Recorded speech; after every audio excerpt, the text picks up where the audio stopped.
into my room.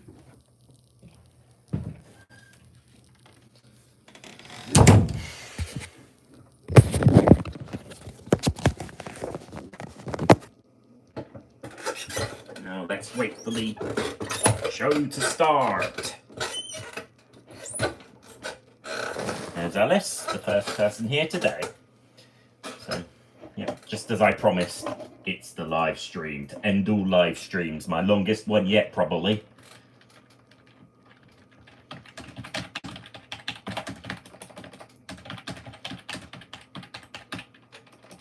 And of course, Noah Stanley's there as well. And probably someone else. So this live stream today is going to be my reactions to the National Television Awards. I wasn't going to do it earlier, but I was going to do it around this time. Okay. Of course, I need to have my din-dins as well. I'm having bacon sauni today. So I'm just watching. So there's adverts at the moment, and then it will go over to the NTA. So I think this might be on delay a bit. And then I'll do my Don't do it! Don't do it! Stupid internet! I'm freaking out. I'm freaking out. And yes, that is my true. And that's how I think of myself.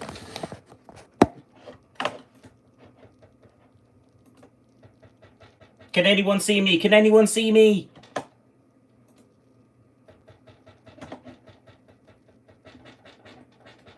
Because the next thing you know that I'm gonna have to put iPad really far near the door because the reception here is atrocious.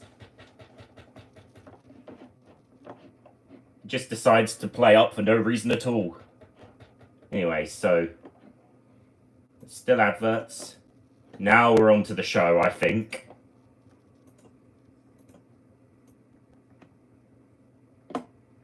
So we have a promo for for something. Something called Fresh Cuts. Fan stuff. Now, here we go.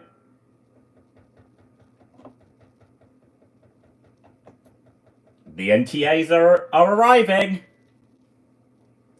Now, let's see what garbage they're going to start off with. Oh, there's a sponsorship ad first.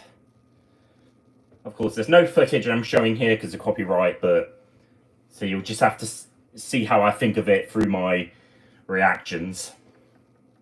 And it starts with... And it starts off with the logo this time. There's no cringeworthy skit at the beginning, like with last year. And instead we have an intro sequence. This is going to be a very interesting kind of one. Don't know for sure if all these were from the red carpet ceremony or something. And it begins with Sam Ryder's performance. So they actually decided to start it off good this time. Oh my gosh.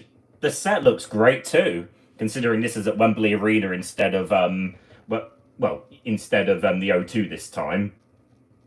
They really gave it a good job. And well, of course, there's still loads of screens everywhere, but still. And of course, Sam Ryder is great too. And of course, the screens make it look like the confetti is flying in the air, even though it's just screens and projections. Huh. This is shaping up to be I can guess this is shaping up to be good for once. But of course, I shouldn't let my hopes up too high. So yeah, during the advert breaks, I'll do what I normally do and wait.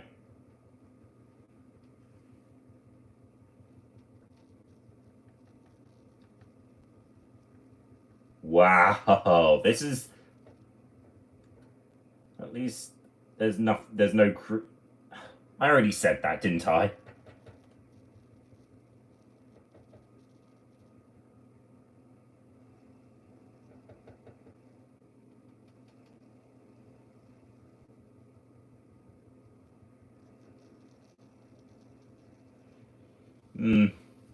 Okay. And then there's some guys in white tuxedos coming up on stage. Dancers, I guess? And, well, people in tuxedos. I'm pretty certain I saw a girl, but... And then...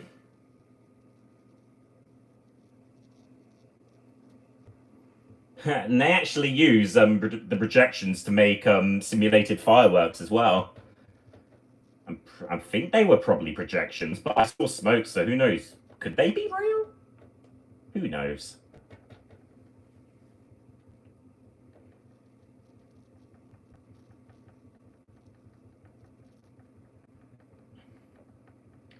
Yeah, there's some girl dancers. So yeah, they are peeps.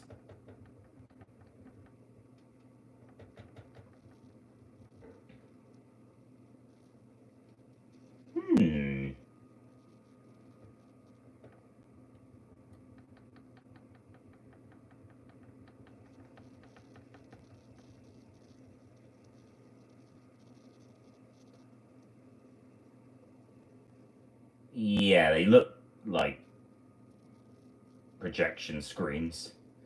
And now we have smoke projection. No, real smoke. Oh, look at the streamers fly into the air. Whee! and then one of the peeps are playing with the streamers. And there's Joel on stage, wearing a suit and a large bow tie on him. Let's see what cringeworthy thinks he's going to start off with.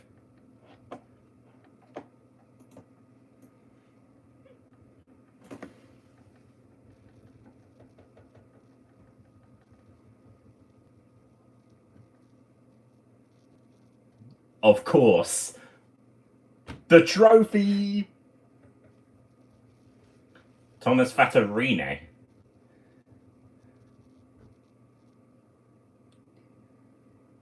Okay.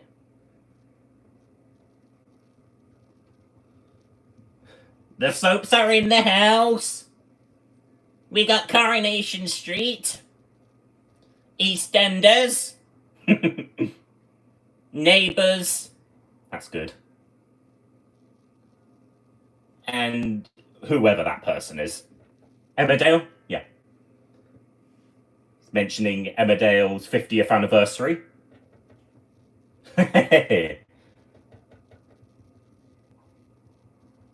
There's another joke.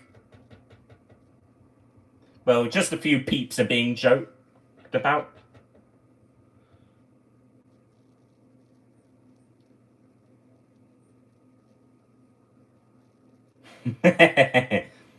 Wow, for once, this has been good. Joel's introduction...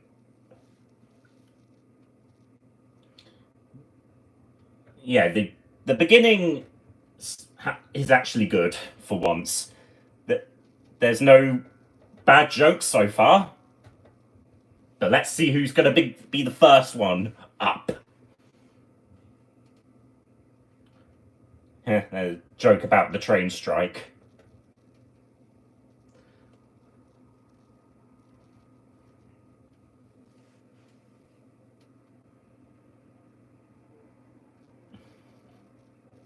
There's Alex Horn from Taskmaster.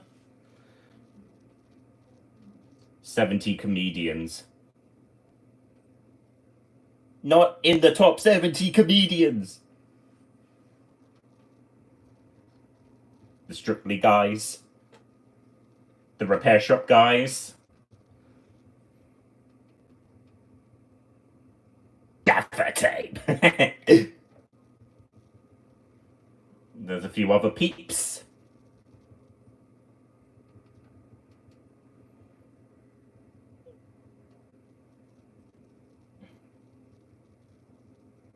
I wet myself. We had to have a bit of toilet humour in this. Don't you worry. Yeah, right. Don't want to help myself again. I have to repeat some of these lines. The Bruce Forsyth Entertainment Award. Yay!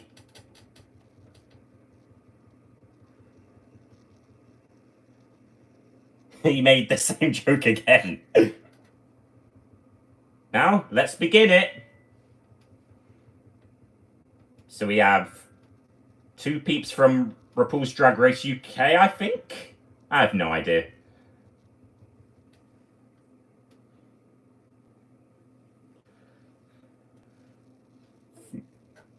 So they're mentioning that there's no scripts and they're gonna talk about all sorts of things. Hello, Webley! They yell out in the microphone and everyone cheers. And then they're reading on their card. The nominations are, although if you saw by my reactions, not really. Saturday Night Takeaway. And then it shows a clip from with I think that's those same 2 peeps doing drag dances. And then the picture is shown of Stephen Mulhern because Ant and Dec aren't even here today because they got COVID, so they couldn't attend. Then we have Graham Norton's show. And there's another clip from it. Okay. And then this guy is, whoever he is taking a picture, and then it looks like that his fingers are representing his butt. There's Taskmaster. I wonder what weird tasks they've come up with. And I better open up last year's NTA's Wikipedia page so that I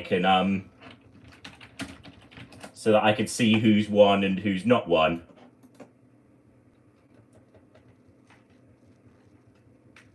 So this task, it looks funny.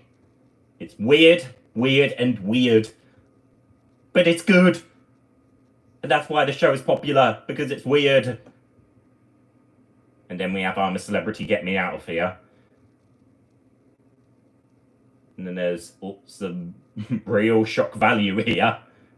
So I'm a Celebrity has won the past few years, I think. It won last year, so no surprise there. Let me get out my script that I was supposed to do for the 2 NTAs last year, but I never made the video.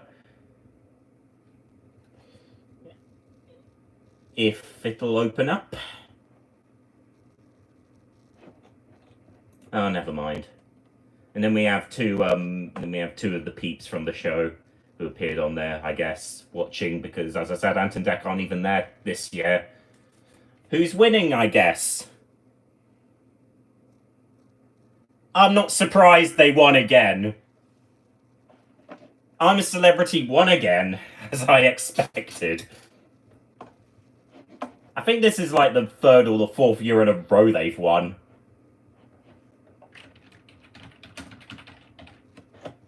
So we have some of the peeps coming up on stage to present the award. They'll probably mention something about Ant and Dec not being there because they got ill or something, but there we are. Let's see. 2020. Yeah, they won in 2020 and... Well, actually, this is like the 4th year in a row they've done it. Yeah, this is the 4th year in a row they've won. So there we are.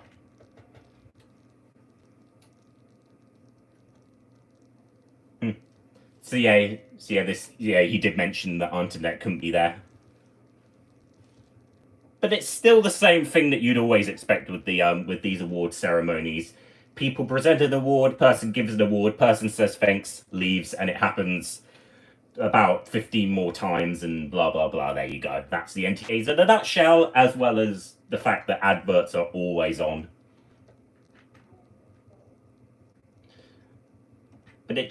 But that speech is just what you'd always expect. It's like, thank you for making the show how it is. Thank you so much. This is like the umpteenth time we've won again. And there we are.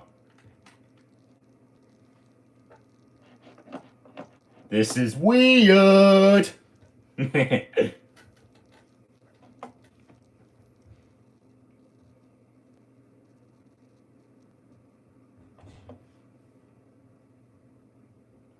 And already we're on an advert break. And it seems like the next category is TV is best, most popular TV expert when that happens. So it's advert break at the moment. So the first part actually was surprisingly good for once. There was no bad skit at the beginning. There was no laughable kind of things. It was good. And so, here we are. So anyways, so since it's adverts now, I better do what I normally do. And that's, well, take a look at what's going on, what the heck is going on in the world. Let's see.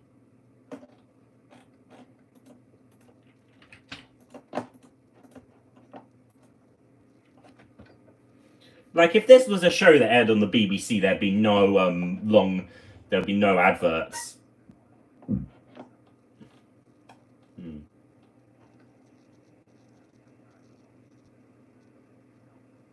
Okay. Okay. Right, I'm just going to mute my... That... I'm pretty certain that is that is not that's just someone impersonating. Is that really Melting Man? I don't think so. I think it's that same person who claimed that he did stuff for him, but I have no idea. I'm gonna check.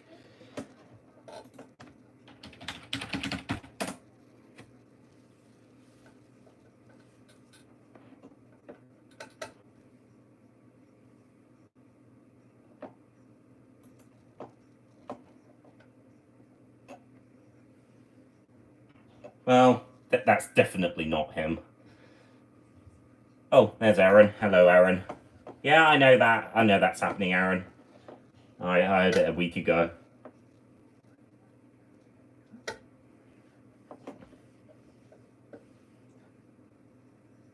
I'm not fooled, that person who... I'm not fooled at all, I'm sorry, but the real Melting Man is not subscribed to me. I know.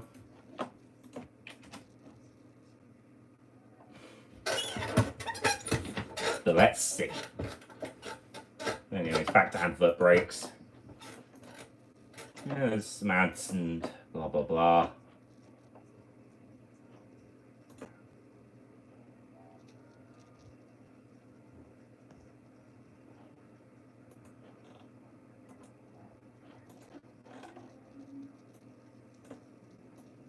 Oh, my dinner's ready.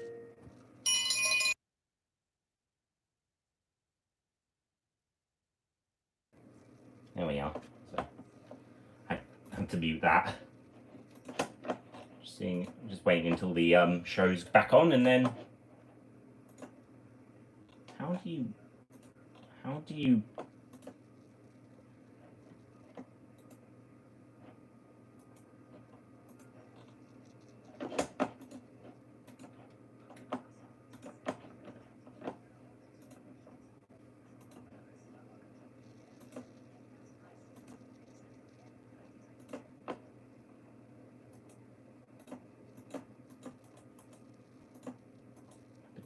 taking me in. Oh, promos are back on, so I can go back to listening to the NTAs.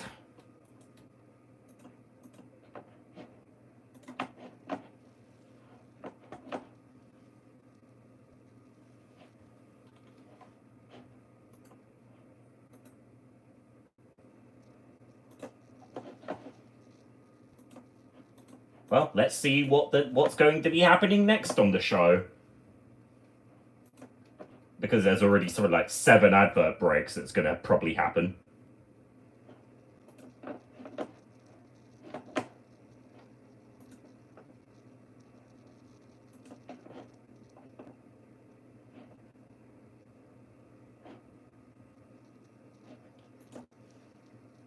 Well, guess what? Fake Melting Man 234, you're busted.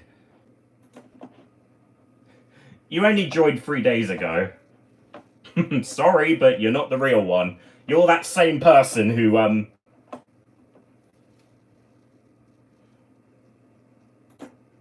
So, you're out of here. There's Michael Bonner. Oh, Best New Drama is next now.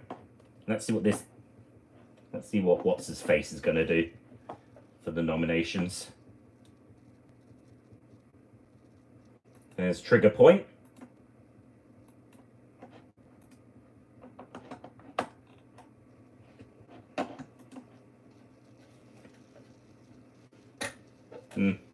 As I said, many of these shows aren't for me, so...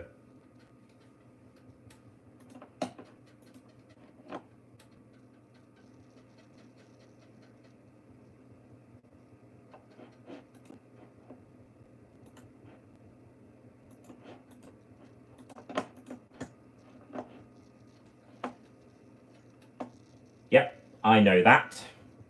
And yeah, Jack Williams is right about that, because I told everyone a while ago. No, next nomination is Time. I'm gonna try and stay on script of my NTA's live stream, because I'm focusing more on this than anything else. So there's another person I've never seen before.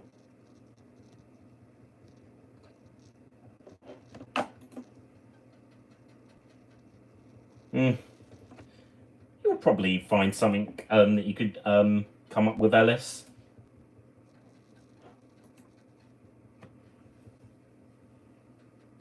Yeah, but the thing is that I'm just a bit uncertain that there's another show.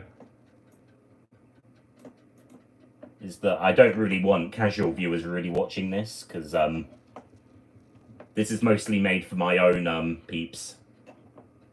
So that's because a lot of the stuff that I talk about is only really related to that kind of thing. And then the next nomination is Heartstopper. So there's a few shows there. As I said, many of these I'm not familiar with, so I don't really know who's going to win or not. But it's still going to be something interesting, I guess.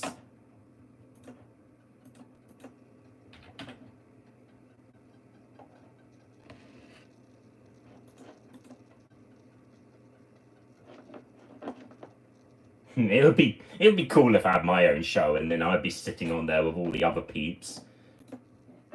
And who wins?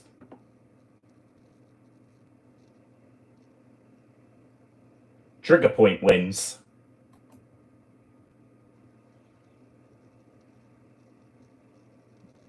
And then the cast members pop up and then it's going to be the same kind of thing again.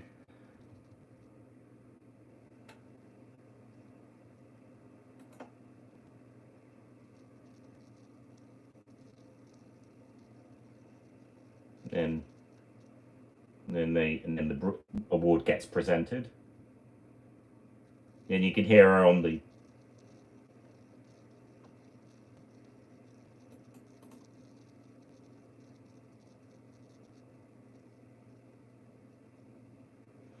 So she's saying that the most important thing about the NTAs is the fans, the viewers, everything gets voted by you. And that's if it's that we're not getting rigged. Oh, by the way, Jack, are you watching are you watching as well, like on the TV, like itself, like how I'm watching on my computer? And then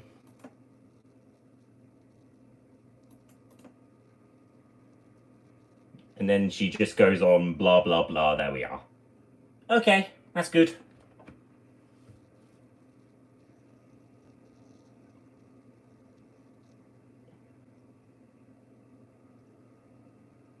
TV Expert is next.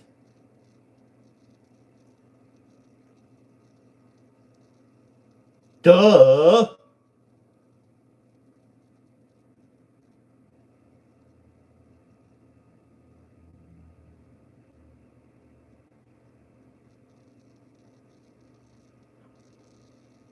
Noel Fitzpatrick. Oh, let me see that.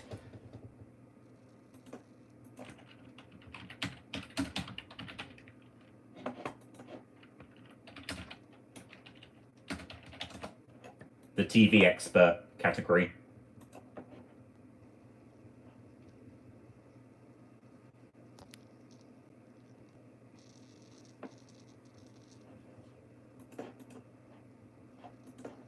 The nominations are... we have Collab Cooper.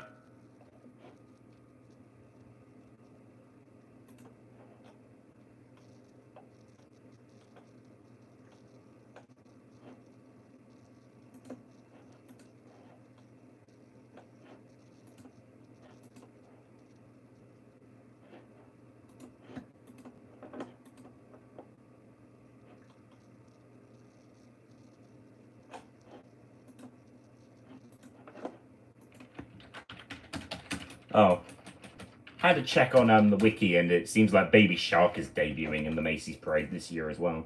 Oh, and then the next one is next nomination is Martin Lewis. I'm familiar with that guy.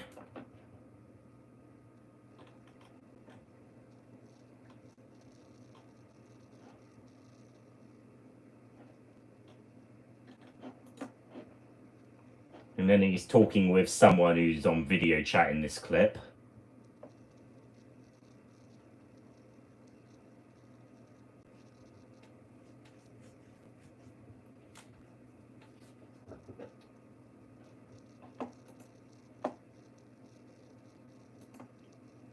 Ah, yes, Sir David Attenborough. A classic. Still living his life, living the fun life.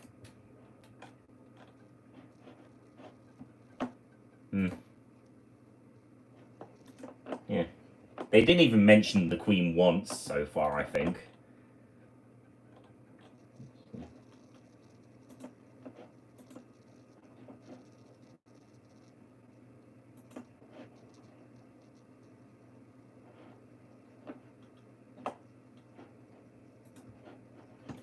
And then, let's see who wins.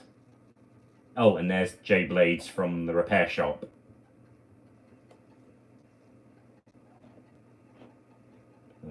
And of course, we have a clip from the repair shop in it.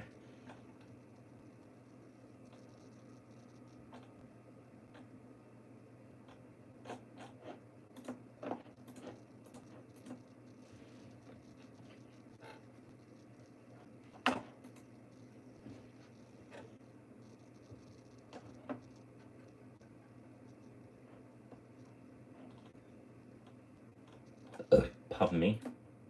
And let's see who wins.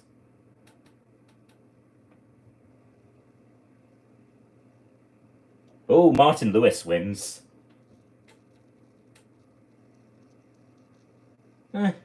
Okay. Could have been better. Nice that he won, though.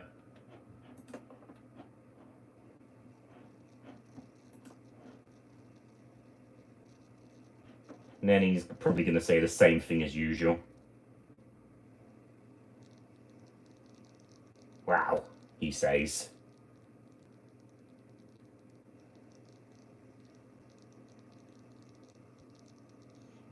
We're only on the third award so far, Emil.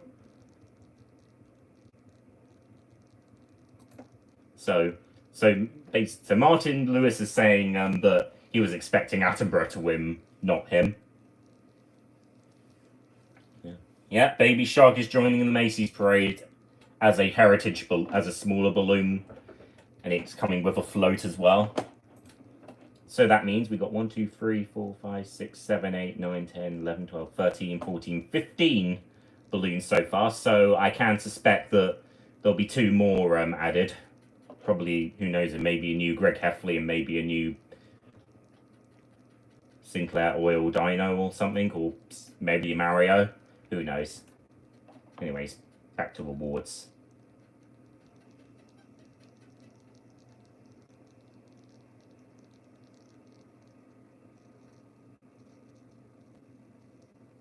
Tonight, this nerd is gonna party, he says. Okay, that's good.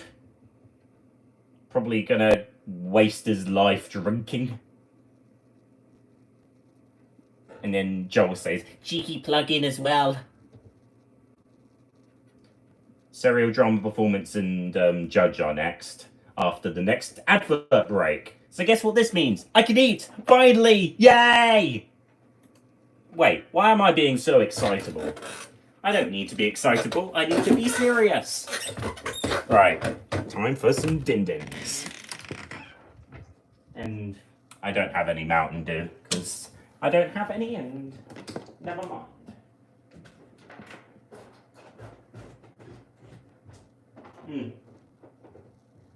Mum? Mum? Mum? Mum, you've heard your, No, it's come down.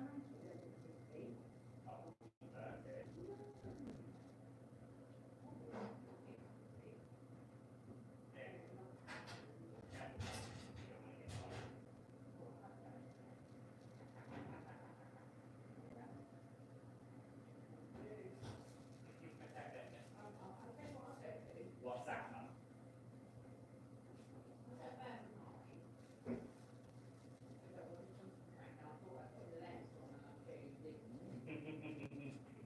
Yeah. I'll just take yours and you can no way. Yoink. Anyways, Mum. So I thought, so the first few awards have been handed out, Mum. Do you know what I thought of the show so far, Mum? It was good. It really surprised me. The beginning is really surprised me. I wasn't. Oh, Joe Norton presented again. Joe Norton from last whatever. Yeah, he presented it last year, Mum. But yeah, I was surprised because there was no cringe-worthy skit at the beginning, Mum. It just went straight to the action with I think it's Sam Ryder singing, the guy who the runner-up in Eurovision, I think. I don't know for sure. So I don't follow on popular trends, only the ones I like. I'm going back upstairs now.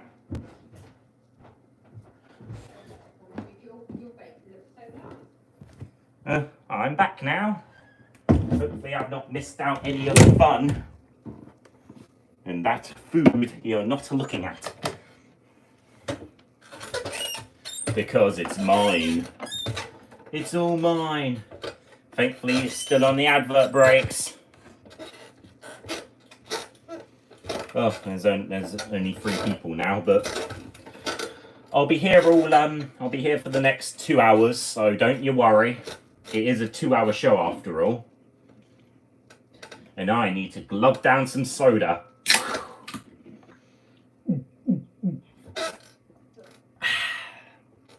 Where should I put my soda? Let's put it here. And let's point to here. Yep, it's Coca-Cola. UK Coke. Let's eat.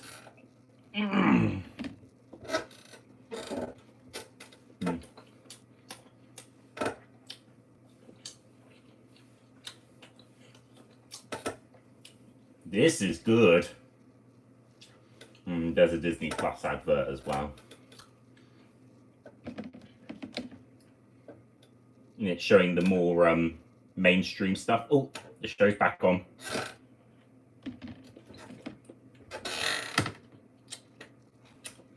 Better put my headphones back on.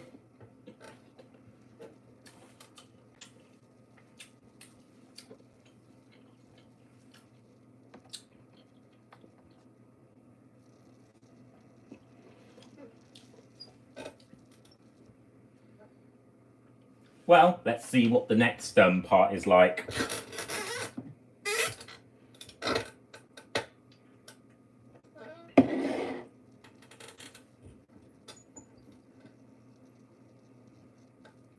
Best talent show judges next. Yeah, another silly joke, but never mind.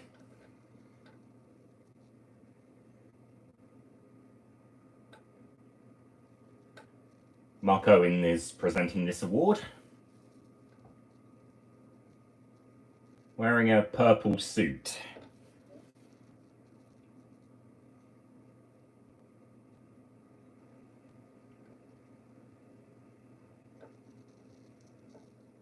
Hello, good evening. Nominations are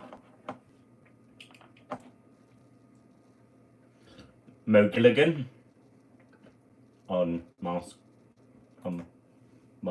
Singer, I think, or Masked Dancer, I have no idea.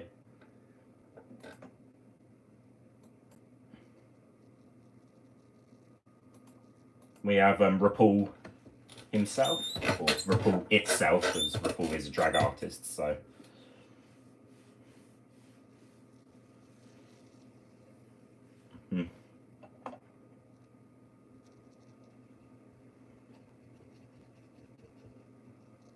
But of course, they can't be there. There's David Williams, the presenter of the 2020 NTAs. And then there we are doing a golden buzzer on Britain's Got Talent.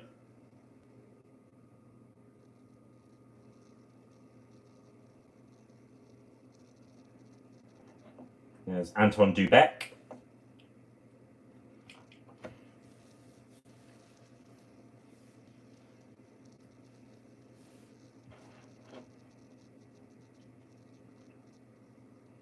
And then of course there's him on stage. Who's gonna win, you may ask?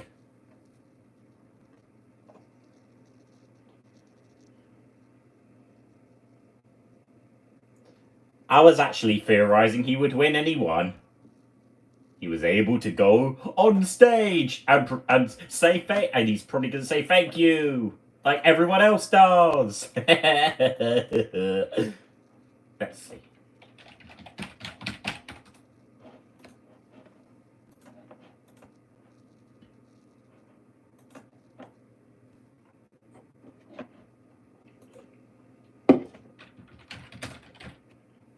And then the Strictly Come Dancing theme is playing, as to be expected, because he is the judge, one of the judges on that show. He's gonna say, "Let's see."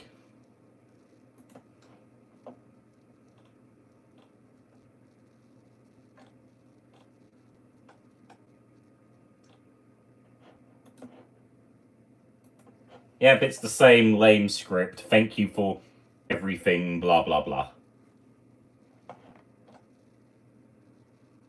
Yeah, the category wasn't there last year, so it's great to see it again this year. And then he's saying thank you to someone. And then I'm guessing it's that, what's her face? She's blowing a kiss or something.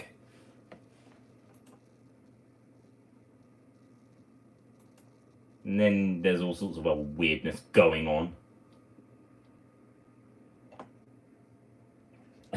Just theorize myself wearing a suit and bow tie and acting fancy on stage.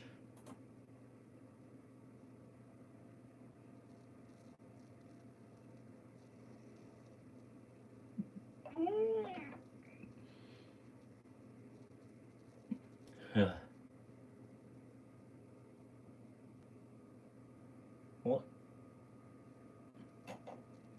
Oh. There's a birthday wish thing going on.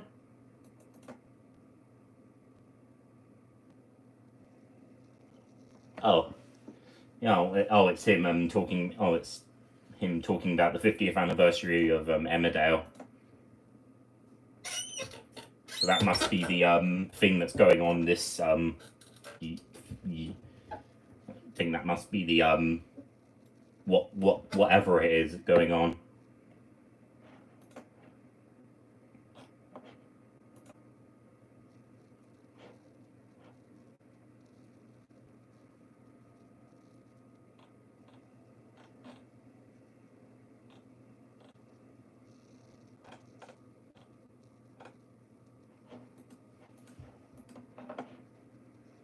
And let's just wait until until he's done talking about.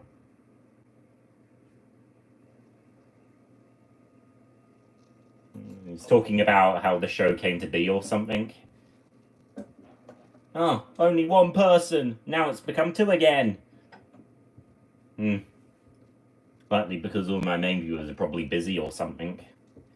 But I am not leaving this stream. I am watching the whole show on live stream with all of you.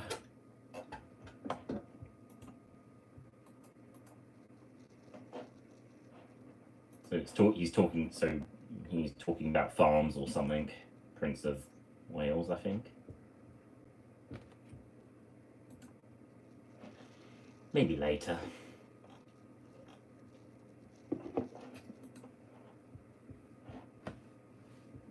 I'm not a big... Well, I could see this being interesting to fans, but not me. So...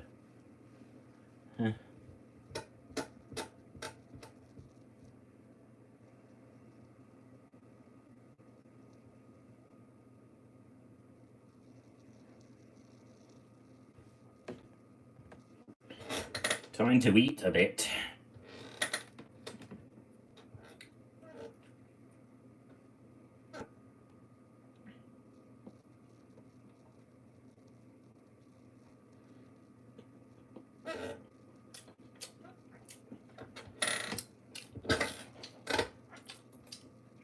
There we are, it's done.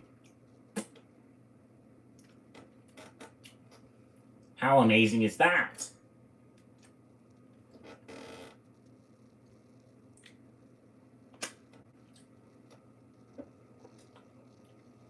Probably talking about a new story arc or something. Best serial drama performance.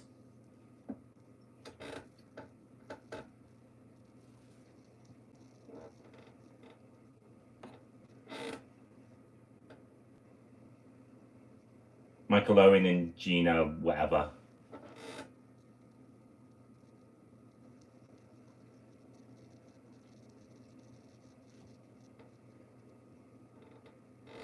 Whoever they choose to present these awards, they probably just randomly choose whoever.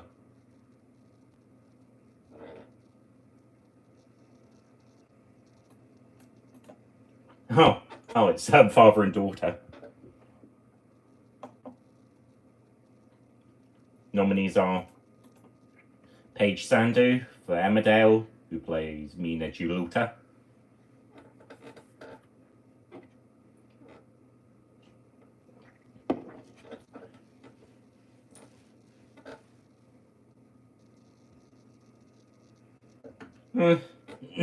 I can understand why you don't like Baby Shark, but you just have to live with the fact that there's going to be a Baby Shark float.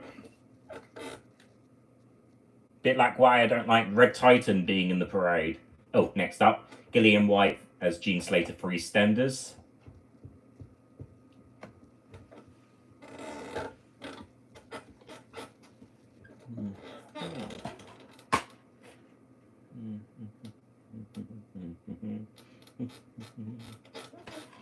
Okay, let's just looking at the DVD.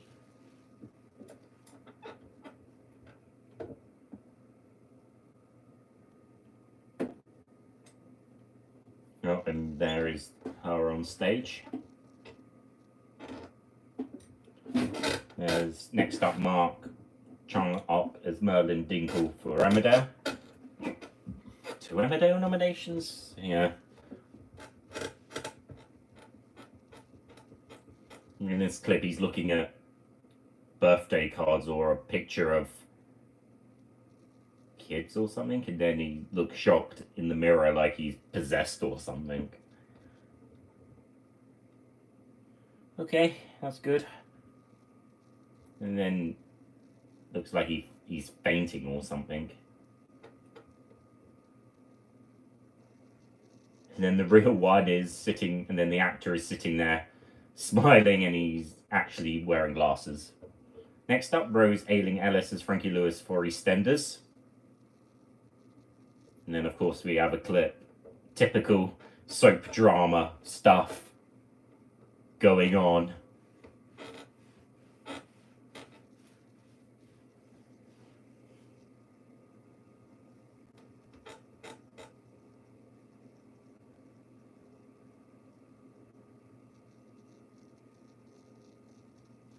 Seems like she's saying, vote for me, vote for me. Is that a... Are those earplugs in her ears? Let's see who won.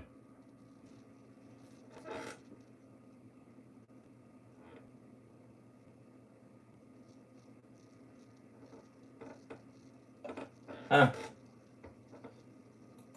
guy, one of the Emmerdale, what guy with the glasses who's coming on stage has won.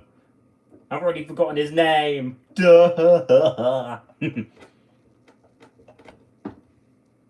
I don't think I'd really be good on soap operas. I just think my kind of styling is not soap opera-y. I'm more of a clean comedian, if you'd get what I mean. Because most of my humour comes from Homestar Runner. And he's saying...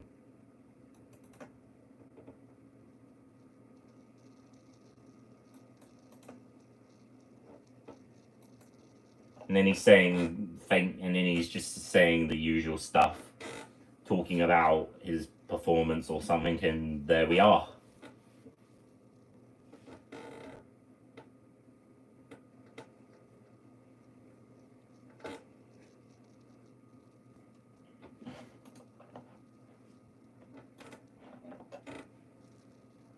Oh, okay then, Ellis. I'm guessing you're busy with something else. Oh, hey, Polar Jack. Yep, I know that. I've just seen the website, and I'm kind of glad that Bluey is appearing in the parade. Oh, okay. I'm guessing one of the ones you got from the ITV archives that you can't upload publicly. Oh, and there's Chow 772 as well. So a couple more peeps are arriving. I'm doing my reactions to the NTAs. And then this guy is still roaming on and on and on and on and on. Shut up! Please get on with it. We have so already this is 1 minute and 30 seconds of him rambling on about whatever. And then it's finally over. I'm guessing there's going to be another advert break now. Or something. Yep, I'm right.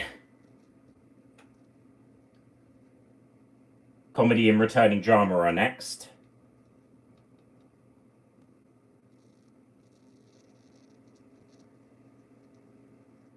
I have no idea if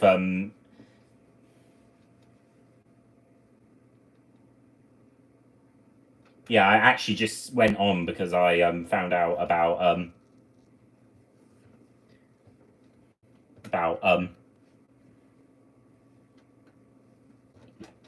anyways, now I can eat again, yay! Because the adverts are on.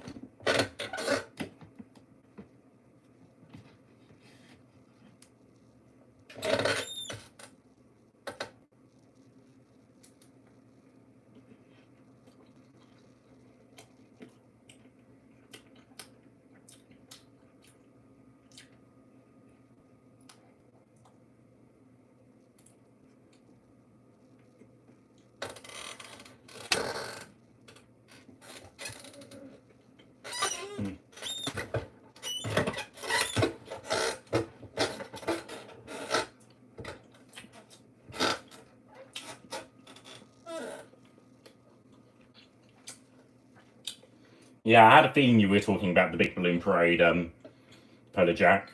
And yes, I'll probably add Baby Shark to it.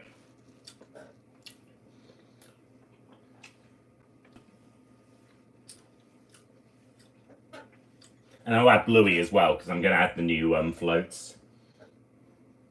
in the December parade at least, because I've already done everything for the November one, which will be classic versus, which is retro versus modern.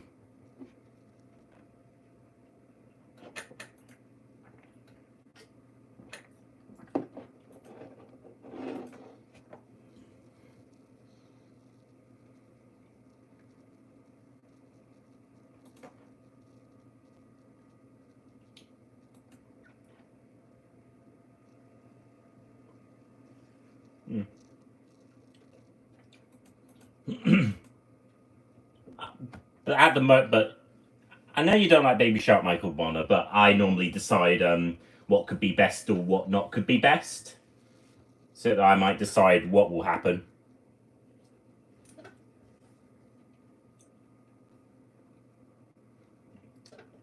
I can't do the Cat in the Hat a replica of that because it's a 3D one. I can't do a 2D version of it. Because all the floats I do, I try and I do them in 2D because they're all made out of card.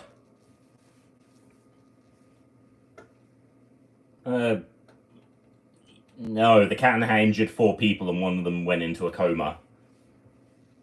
And they're all adults, I think.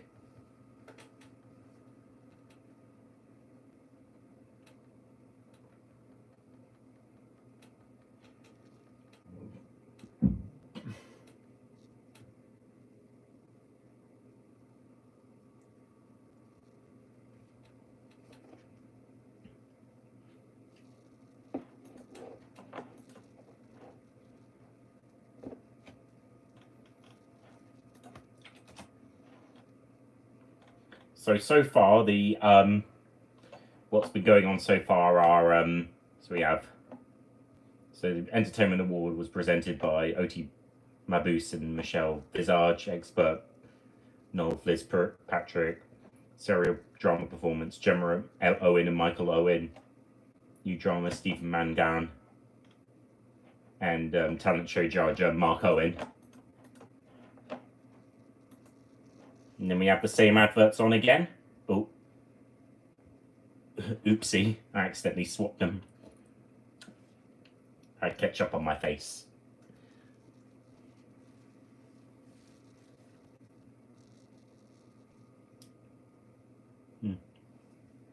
Now, let's continue on with the show. 2 more awards are going to be presented now.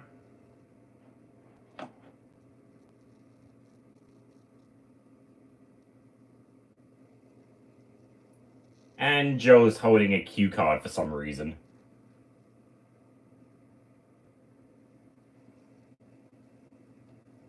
So he's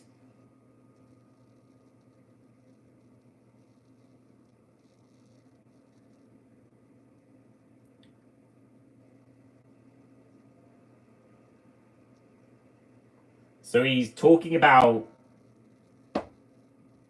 whatever he's talking about.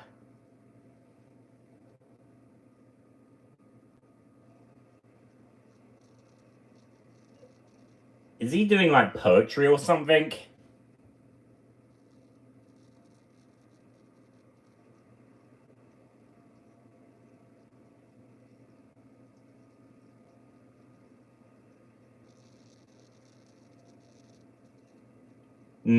Well, it seems like it's a performance, like a celebration of sorts.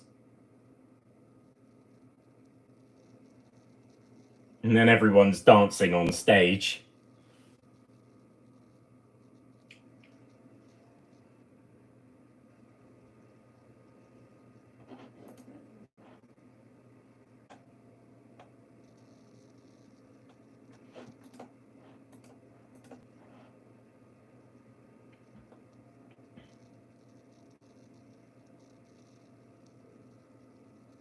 Oh, so it's about the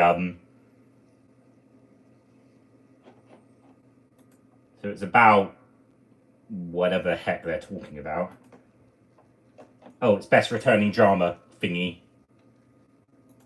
So we have the split.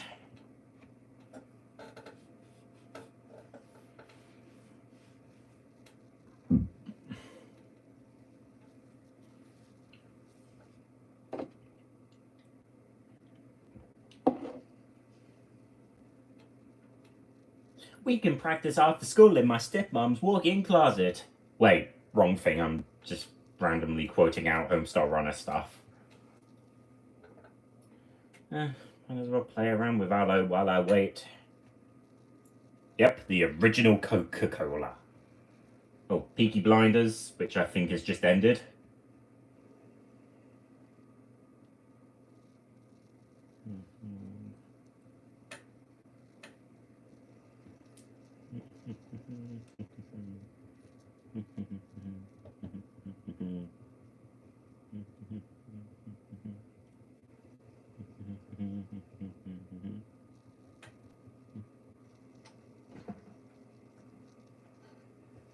Oh, and the next nomination is Bridgerton. Oh, this one. Oh, this is actually a custom of my favorite British television presenter.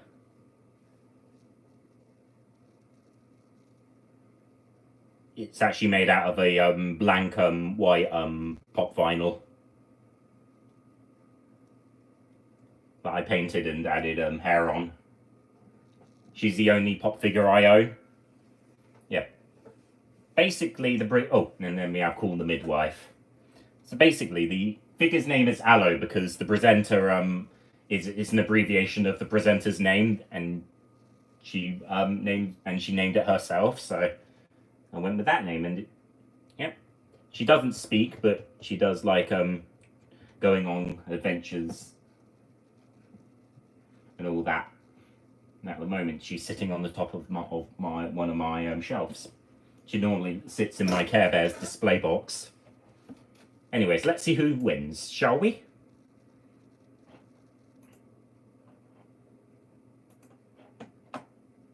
Who's gonna win? Hey, look, Peaky Blinders won.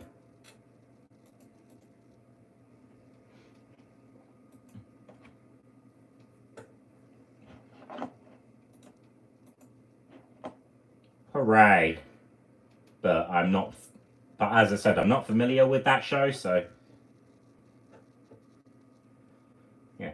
So BBC distributes it in the UK, and Endemol Shine, well, Barnjay now distributes it in elsewhere.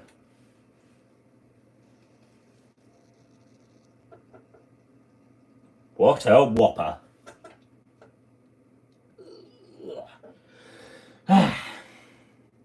And then after that, we have another award, and then it will probably be another advert break, and then it will go on and on and on until they start brushing the show.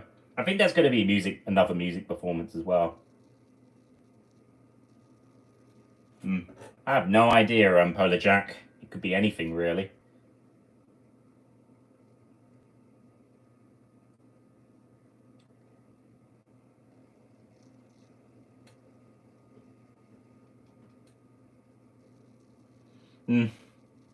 Sometimes I feel like I should really have my own award ceremony where I nominate all sorts of weird niche animation shows, animated programs. So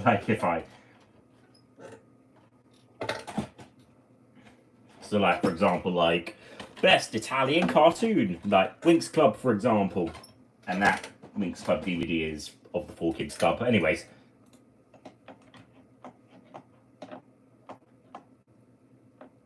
Someone who's really intense.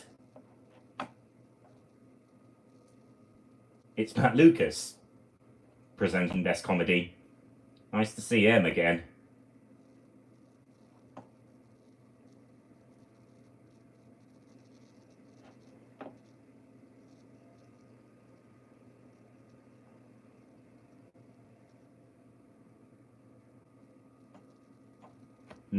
Or maybe the Humble Awards. The nominations for comedy are Not Going Out. Of course, they have to shoehorn in the product placement. I can see a Morrison's bag and a box of Frosties.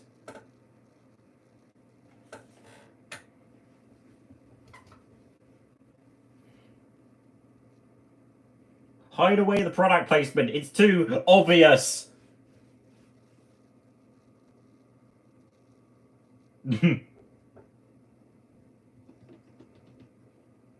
I know, I'll hide it away. Next up, Derry Girls.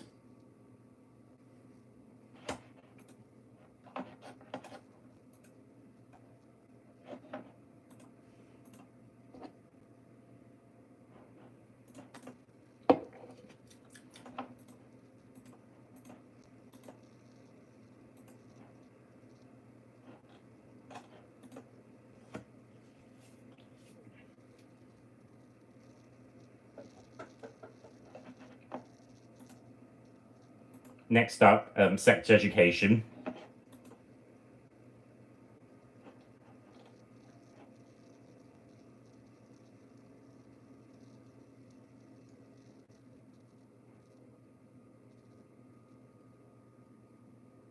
I'm just reading up that Robbie Williams was supposed to start the ceremony off, but after the delay, Sam Ryder was announced instead. But Lewis Capaldi will still be performing later on the show at the performance, so don't worry. We have some other show I've forgotten because I wasn't paying attention.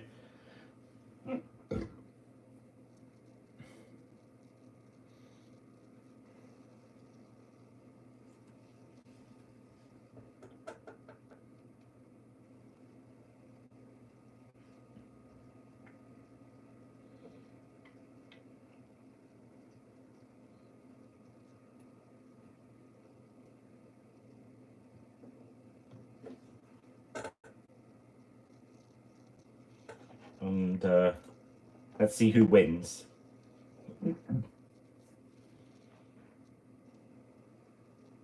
Well, that was Afterlife, and that show won. Okay, that's good. You can still see the streamers from the beginning of the show. How funny.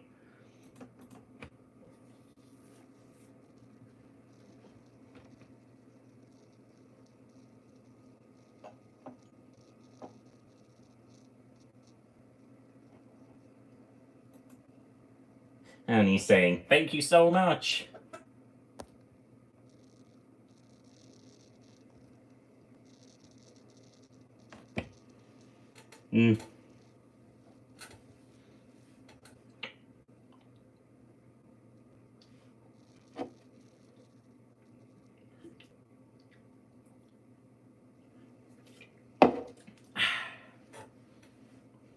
It's not over yet.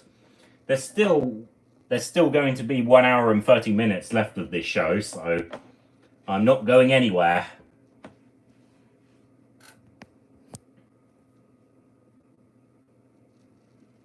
Raise my hand. Oh, Lewis Capaldi is next up. Now we're on to more adverts. Now let's just wait out until it's over and done with.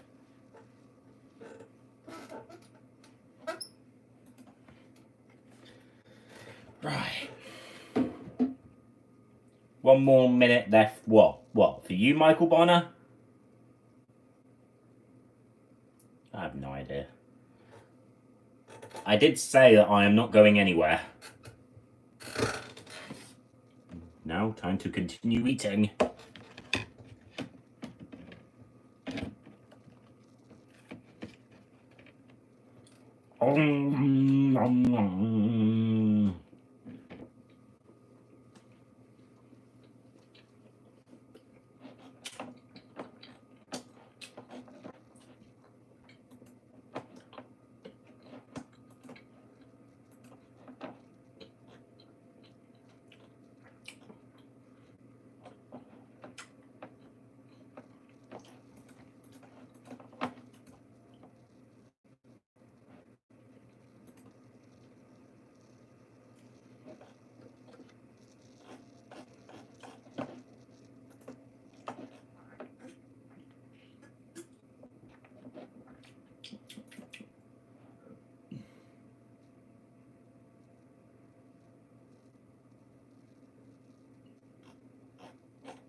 Being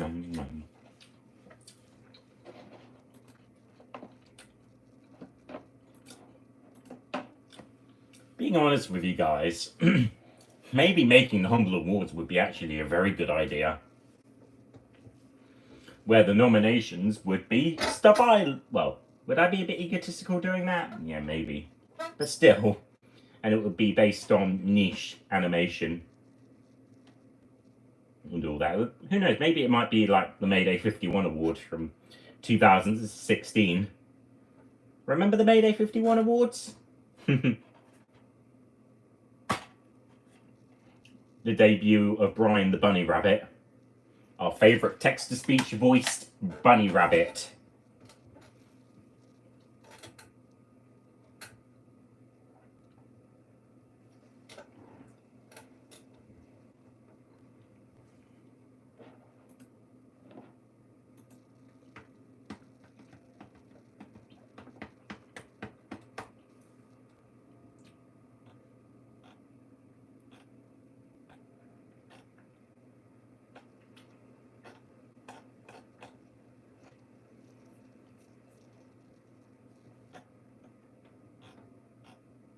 Uncanny Valleyed!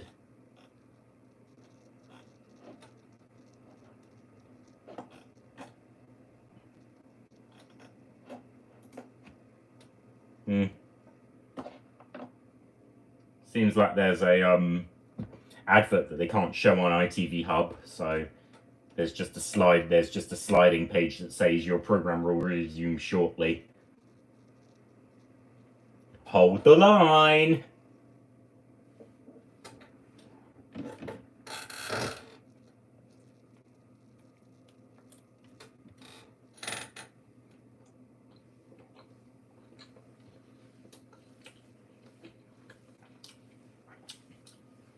Might as well finish off Din-Dins. Well, Rugby World Cup stuff. Now we're back onto the show. I'll wait.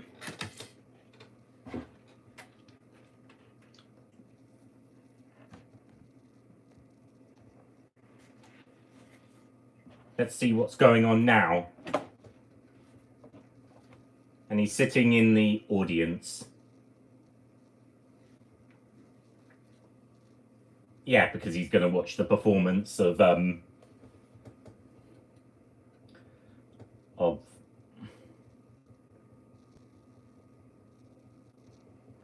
Lewis Capaldi. Let's get ready! Hello there, Ben. How was panto practice? We're just on Lewis Capaldi singing now.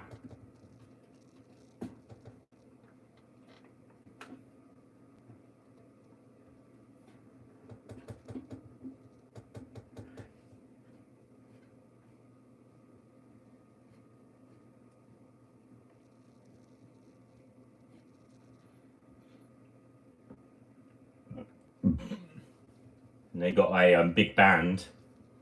Well, not really a big band, but he's singing, and there's a few peeps playing instruments as he sings. Yeah, that's what I should have meant. Rehearsal. You better go on your TV and watch what's going on so far, because you can't see everything from what I'm saying.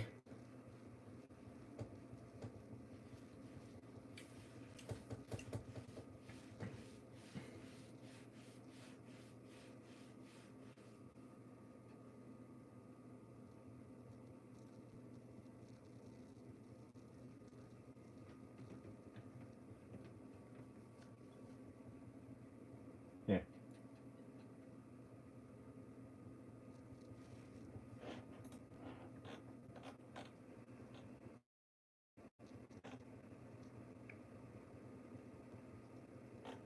Forget what I said, says Emil.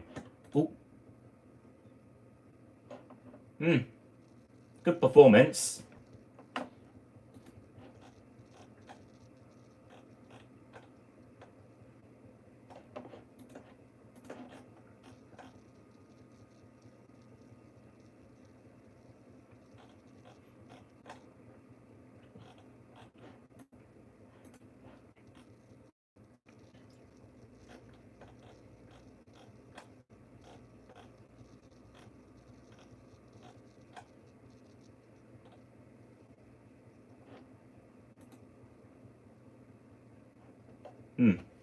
And it seems that they're using some of the lights, not to their advantage, but some of the lights are being taken to their advantage, with a nice red-looking appearance. I don't even know what the next category is, Emil.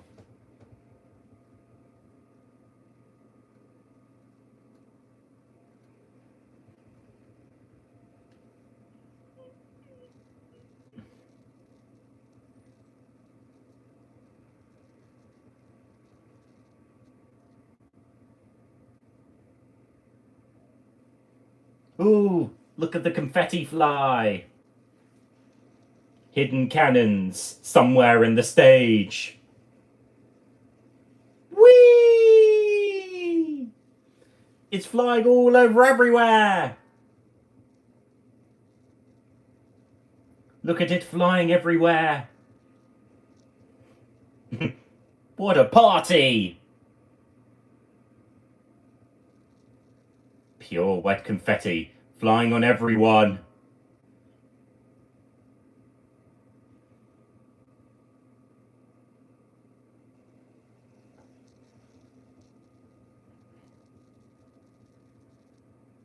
And you can hear him muttering, saying, "There's a lot of confetti." So he's now talking about the Russian invasion of Ukraine. Very unfitting for the confetti to fly everywhere.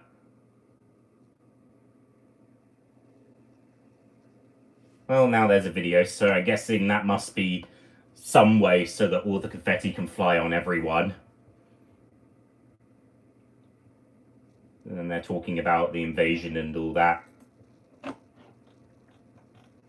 Maybe that's the reason why they decided to add on. Maybe that's the reason why they decided to move half the show to the post watershed slot because of that kind of thing. But then there's a few other shows on there, so.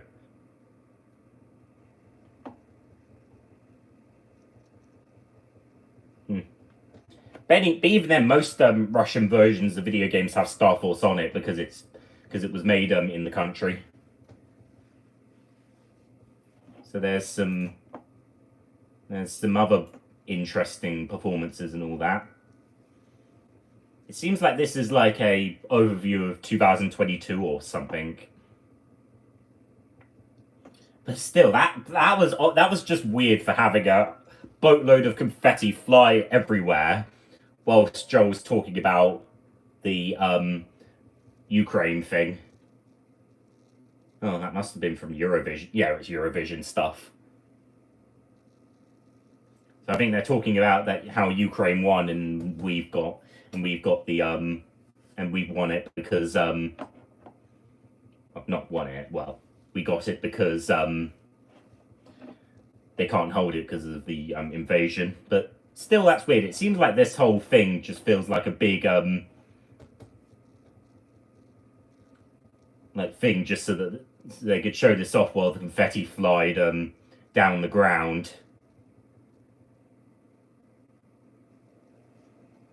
And then, of course, Ukraine won Eurovision, and then everyone celebrates. Yay! Fireworks on stage when that happened. And, of course, confetti as well. Don't forget the confetti. And then the whole thing's over.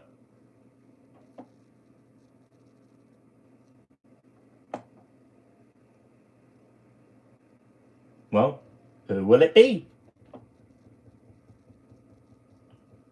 To Tom, I can't pronounce his name.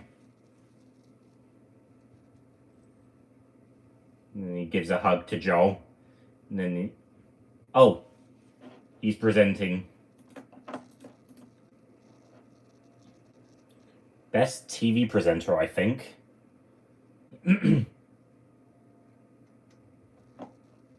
Or something. Well, I'm kind of glad. Well, it's kind of good that there's no. Wait, never mind. I just heard. Oh, so he's saying Ukraine, thank you. Thanks for the support. Never mind. best TV presenter.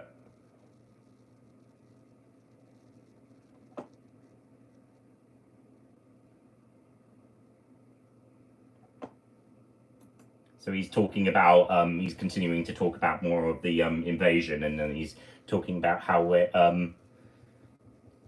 Emil, this award is kind of obvious, but let's see what's going to happen, shall we? So he's still so that guy's still talking about the invasion. And yeah. And it's kind of ironic because if they do win, they're not even there. Because I mentioned before they have to watch on TV because they both got tested positive for COVID.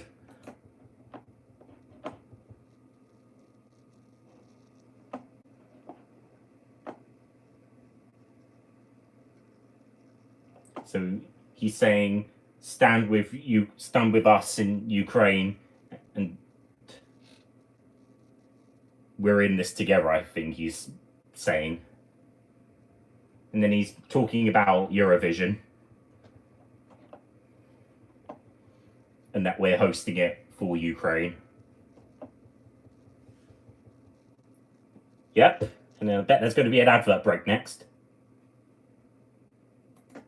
So, of course, they've got video clips. So we have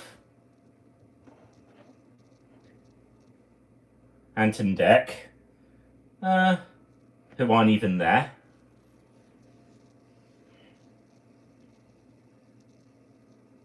And there's a clip from something.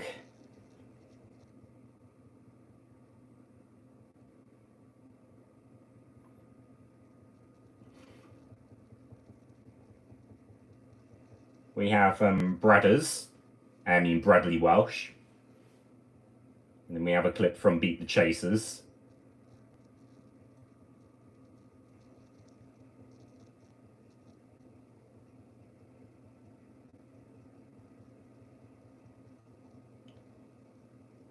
And there's Bradders on stage, in the crowd.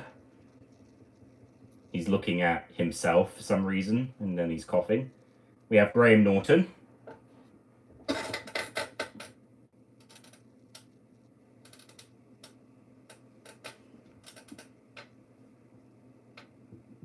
And there's a clip from his own show. The talk show like no other. The talk show for famous people, more like. There's Alison Hammond.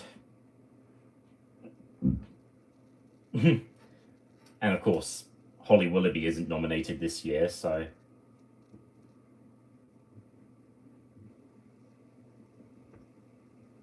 I've already got Captain Minnie Mouse in my parade, so...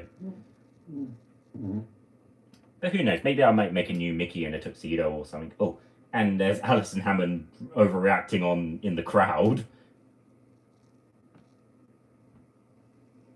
And... come on.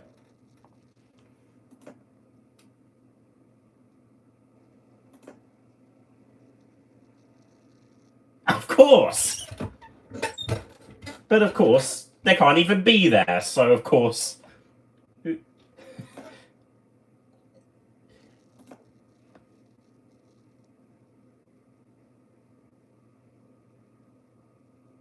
So of course, Stephen Mulhern's on stage instead, presented. This is easily the, I wasn't surprised at all, because you could even predict that the following year they're going to win, and the following year they're going to win. They're going to win no matter what. The category that's even more rigged than favourite cartoon at the Kids' Choice Awards. And there's Mulhern on stage. And he's reading on a slip of paper. And he's reading on this... and he's ripping it up. Throw it in the crowd! Ponk!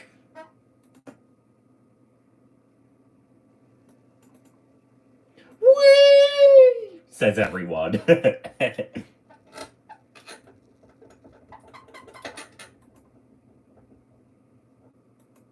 And then he's getting out something out of his suit.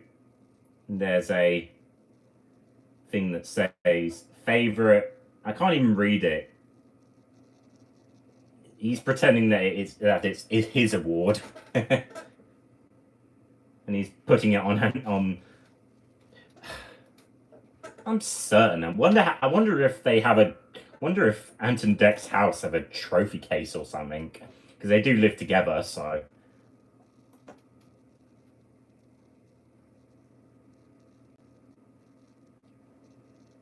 Sarcasm.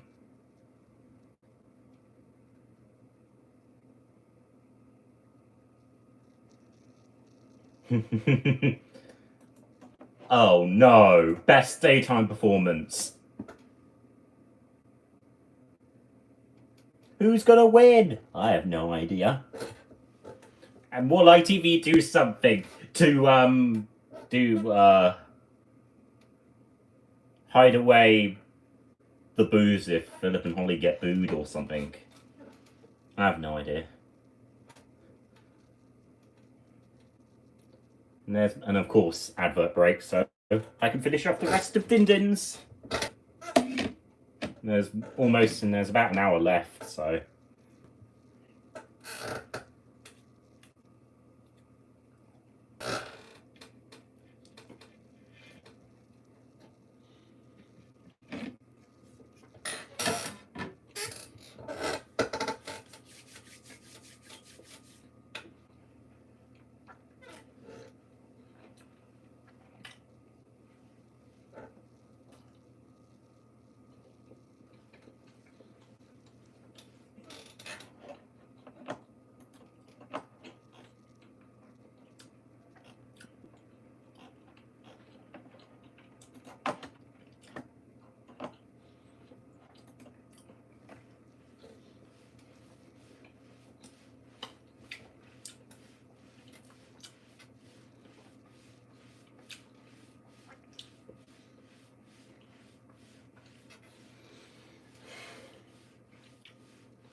There we are, I'm back now.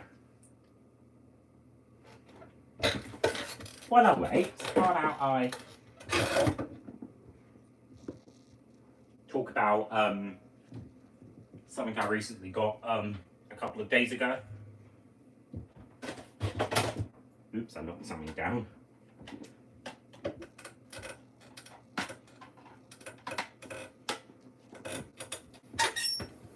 I got another somewhat hard to find DVD in the mail a few days ago, and it's come on over to Barney's house, the original Universal release, UK release.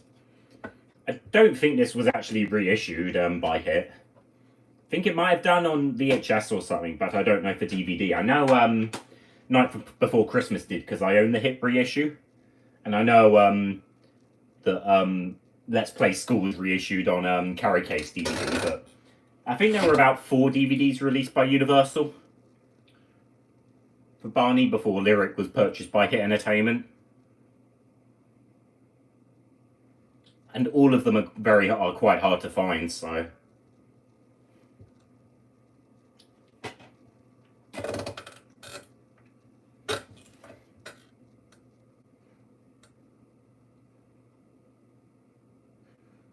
Speaking of doing my own awards ceremony, if I did a best TV presenter category, I'd pretty much rig it myself to let my favourite presenter Alex Lovell win.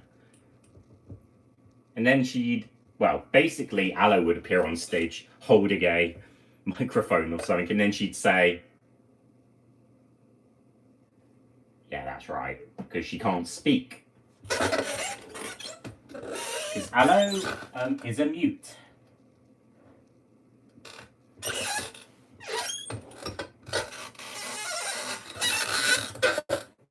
Oh, and there's another advert for horse racing, ITV racing.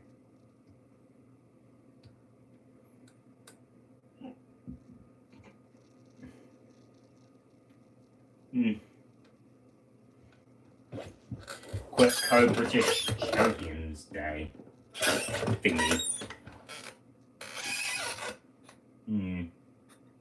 Don't know I'm looking at on there. Yeah, the show's back on. Let's see what Joel's got to say now.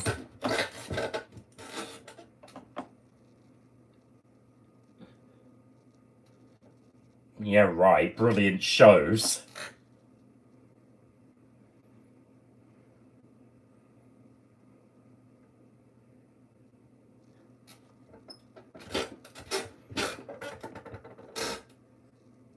So we have two peeps. There's a tall and small. One in... She's a dwarf. Cool.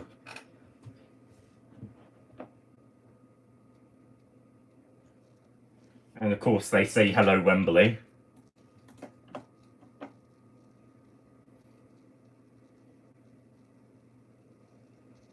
And then one of the audience, then one of the peeps looking on the stage is taking a... Looks like she's taking a selfie or something. Nominations for daytime are Loose Women,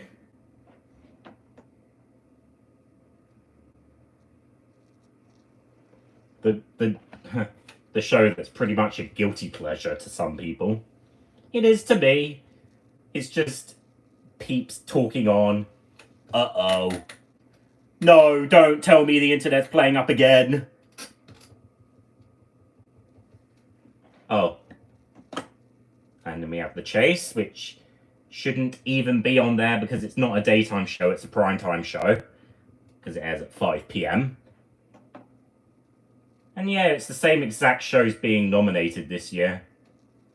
And then we have someone winning £80,000. I could say that, Ellis. Well, it's made by a third party. Uh-oh, this is not good. Well, everyone's cheering. Okay. Don't know if that is real or if ITV have found a loophole to try and mute out what everyone is really thinking. And there's Philip and Holly on stage. Will their show win again? Who knows? And then we have The Repair Shop from Warner Brothers Entertainment UK Limited. You never think that I never really think that The Repair Shop is actually a Warner Brothers production. And they've actually turned it into a format now, because I think there's another version of it produced in another country. Who's gonna win?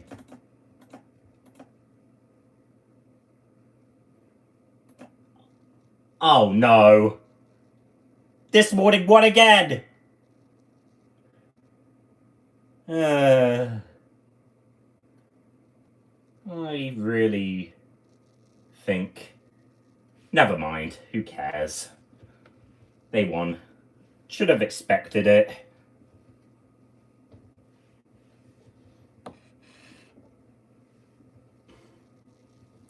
And they're probably going to say something like, thank you very much for letting us win again, like we always do, or something like that. And now we're going to go off drinking as always, and there's a whole bunch of peeps on... Why is it... There's a whole bunch of peeps heading on stage as well.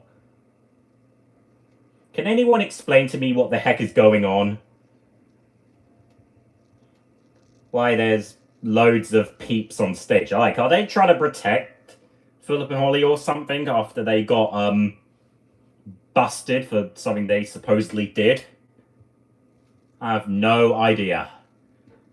I don't really want to know. Let's see what those two have to say.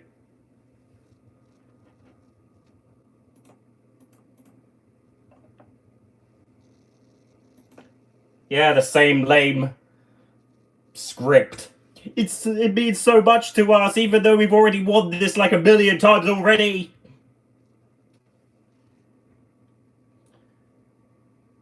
But can anyone explain to me why there's a lot of people on stage? Or is this... Can anyone explain to me why? Couldn't just a few peeps be on stage?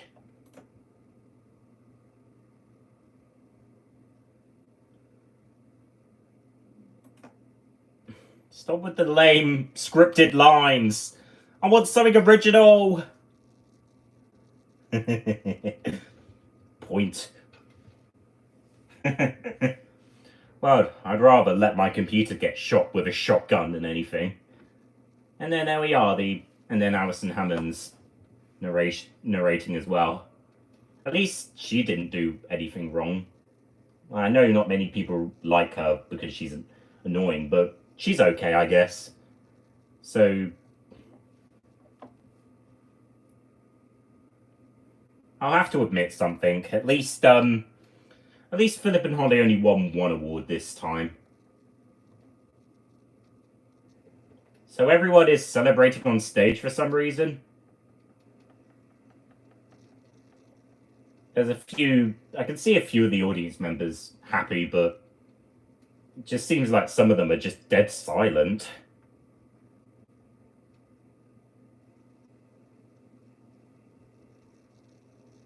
Next up, Factual Entertainment. So we got an hour left of the show.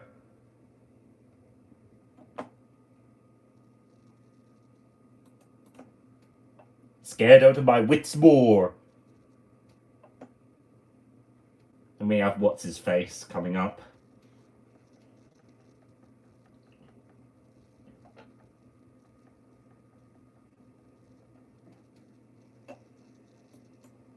This is really exciting, she says.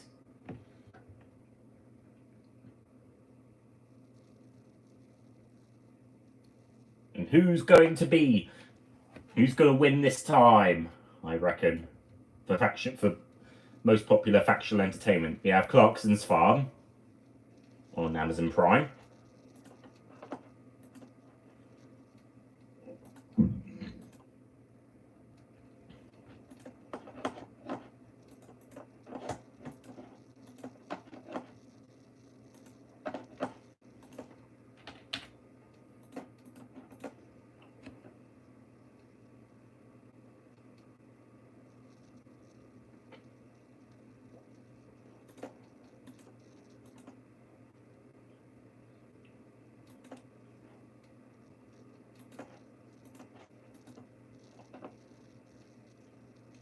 We have Paul O'Grady for The Love of Dogs, like it normally does.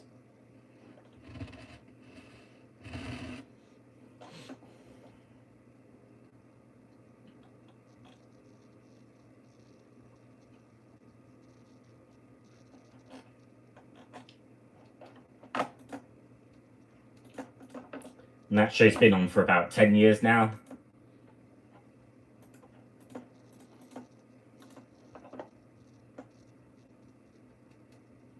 We have a dog with a hoop on its head looking around or something.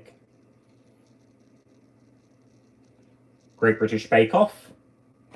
Oh, okay then, Emil. Because in your area it would be 11 by the time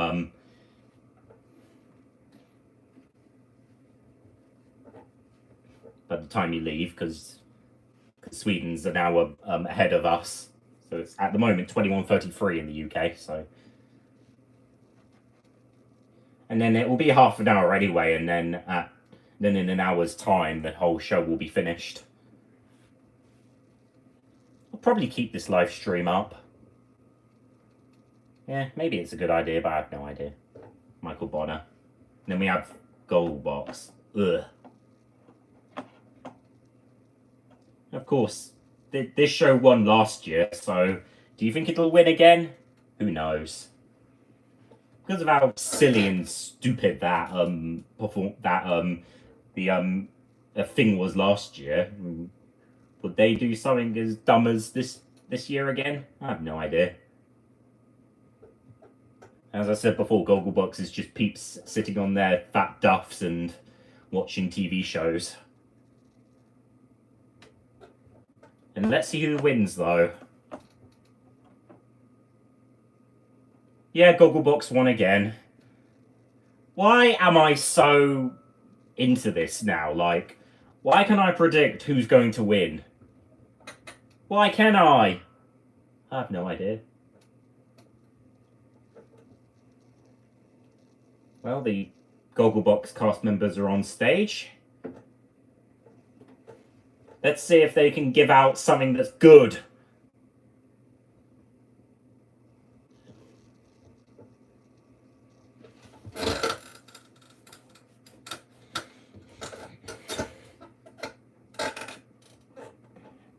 So all the cast members are on stage, and I can see none of them have drinks in their hands, so they're not drunk on stage. Good. Hopefully they can finally give out something that's professional. Or maybe not.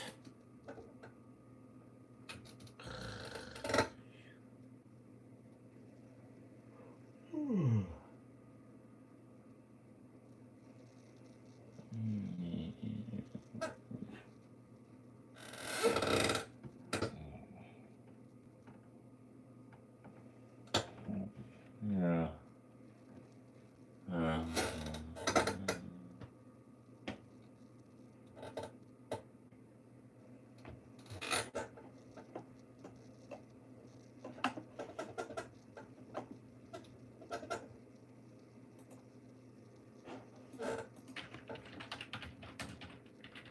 Probably will be Joel.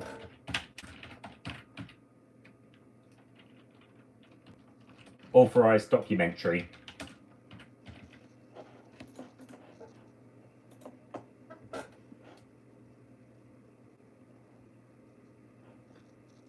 Look. Oh, cool. Alex Jones from the One Show. At least an Alex I know of is here today.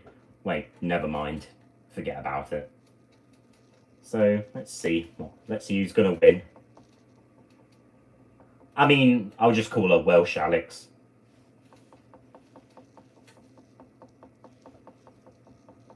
Welsh female Alex, I mean, so I don't confuse it with ex-CBeebies presenter Alex Winters, who's also Welsh.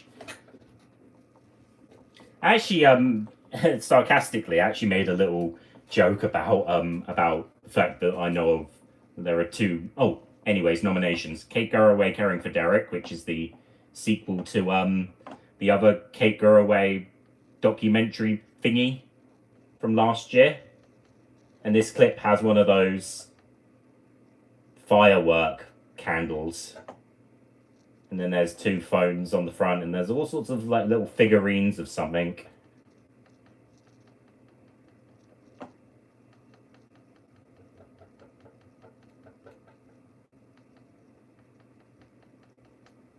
Cool. And then there's some hugging going on. Will Kate win again? Who knows? Julia Bradley, breast cancer, and me.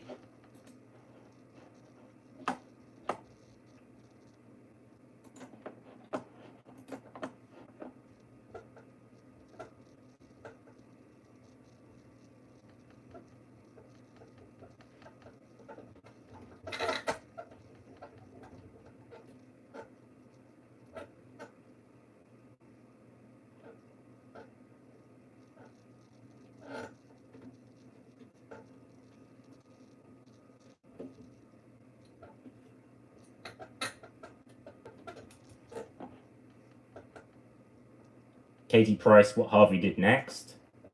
I'm not looking at that. I don't even like Katie Price. Don't get why she's still on the air, because she uses her children for money. And she's got into so much trouble that it amazes me why she's still even on the air. Didn't she get into trouble again recently or something? I have no idea. And, oh, it's still there.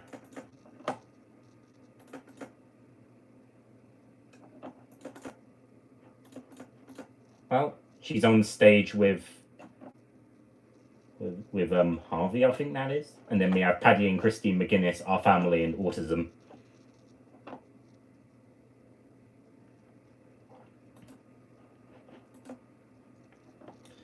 think I read up that I think one of them is not on stage today. I think it's Paddy McGuinness. I think isn't on stage, but I don't know for sure. Or neither of them are, but I have no idea. That's the thing that I can't. But when I don't really follow up with shows, but still. But what show's going to win? I mean, what documentary thing is going to win? You may ask. Yeah, I was right. Paddy's not there.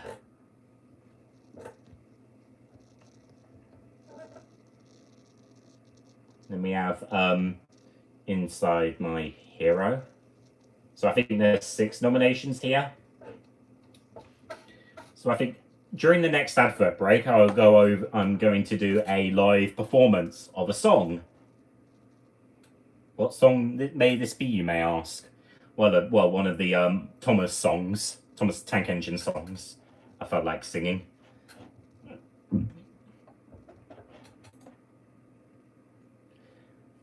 But there won't be any music. You'll just have to hear me sing a bit. And it may not be good because of puberty. Well, who's going to win, you may ask? Alex Jones says it's a difficult category. Well, Kate Garraway's won again. So if you remember, so last year when she won for our last documentary series, she went on stage in tears, I think it was, because she was happy to win or something like that. But yeah, she's a TV presenter I can stand, so I was happy for her to win. And there was Kate, and then there was Katie talking to Harvey about probably saying we didn't win. And then let's see what Kate Garraway has to say for everyone else.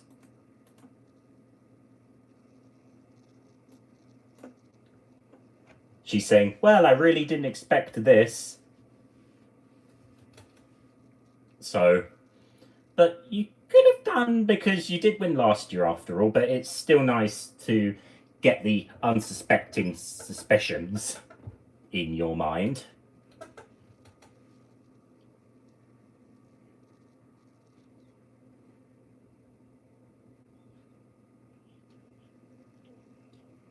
And the song I'm singing is really useful, Engine.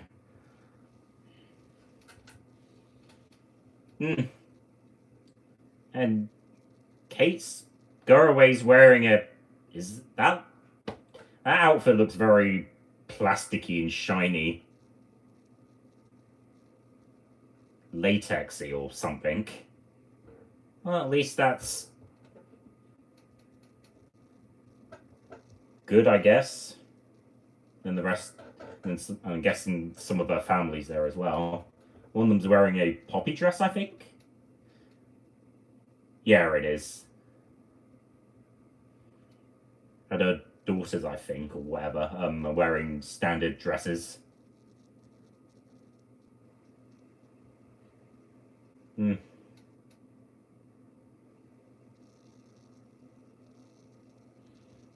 It's your. Yeah, she's not crying this time, so still. We have some of the other peeps there.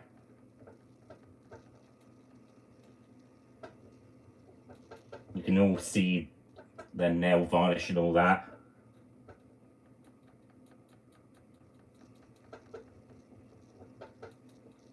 And then you can see the camera move, and then you can see the camera moving. And there we are, that's special recognition.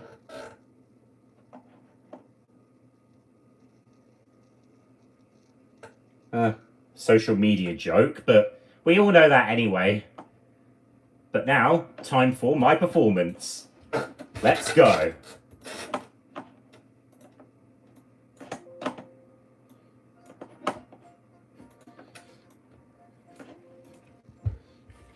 He's a really useful engine, you know. All the other engines, they'll tell you so.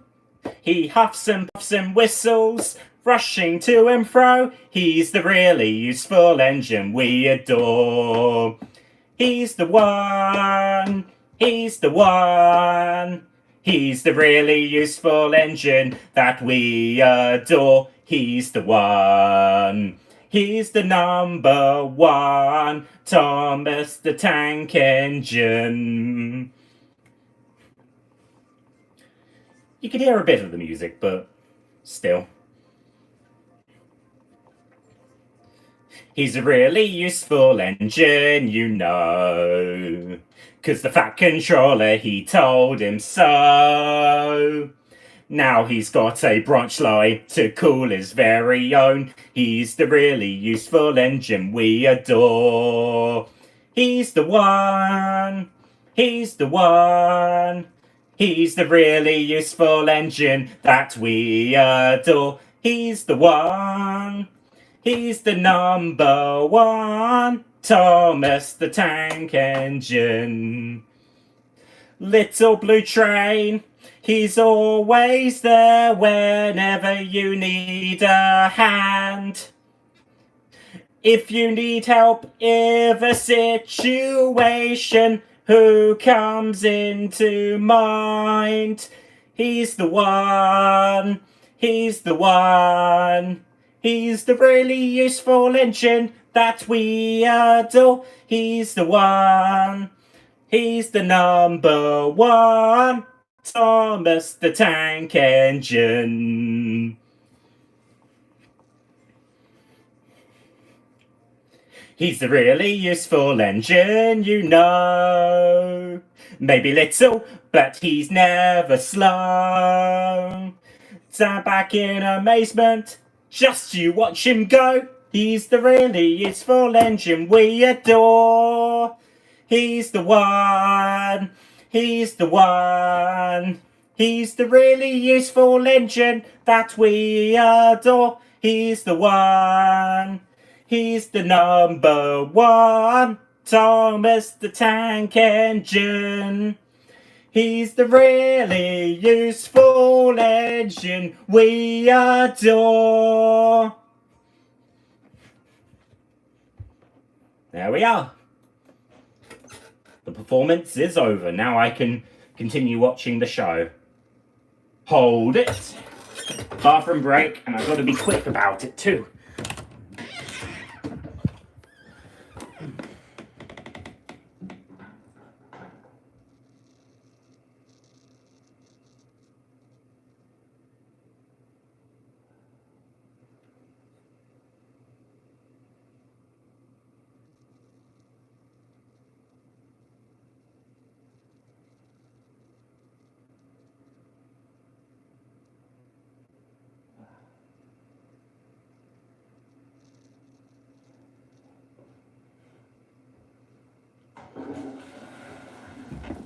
I'm back.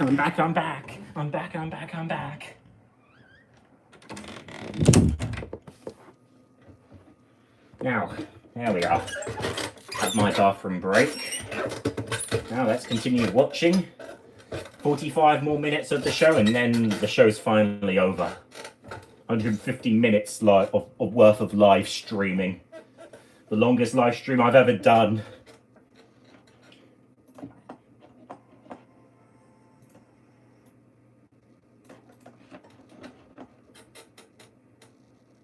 Special recognition is now.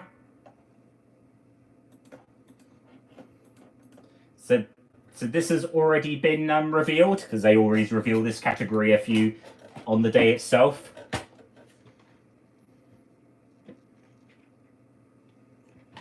Yep, it's who we'd expect.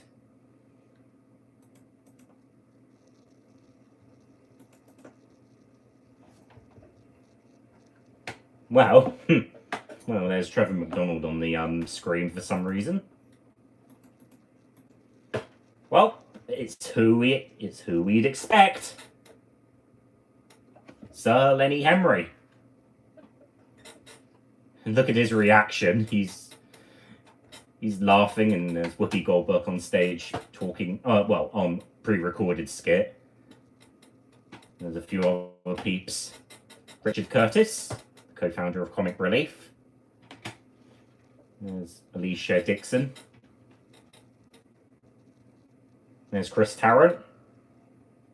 Mo Gilligan.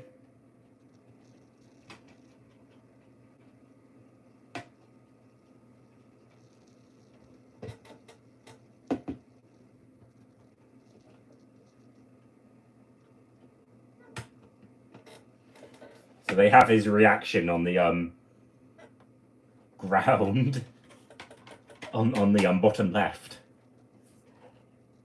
And then you could see someone just walking. You could see someone walking behind him.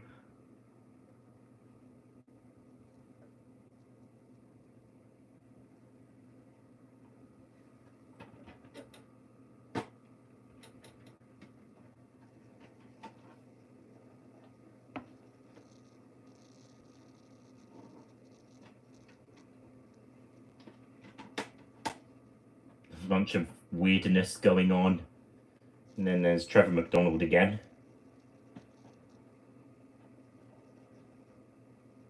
Oh, yes.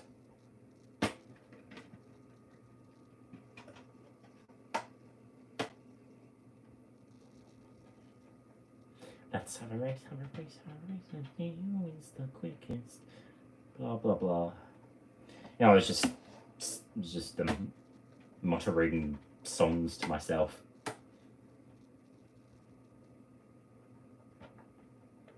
And then there's a scene from Lord of the Rings of Power, that Amazon series. He's in. Ponk. Of course, there has to be some sort of live stream thing. Well, I mean, streaming thing. That's the modern norm. There's Broadchurch.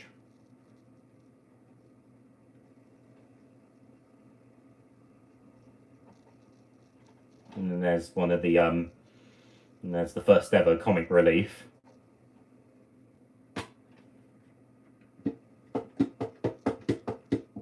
Which he's still doing to this day. And now Comic Relief has become a yearly thing now, because it used to be bi-yearly, but they moved it to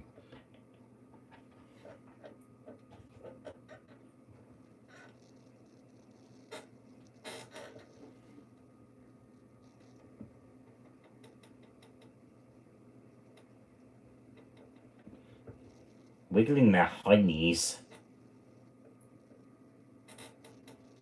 We have BBC News stuff.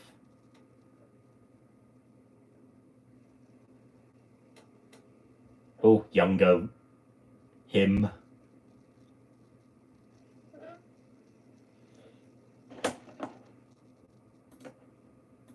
Let's see.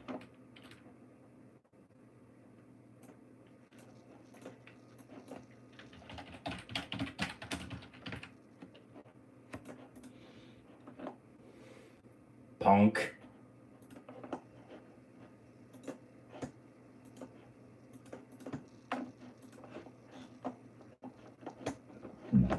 Pardon me.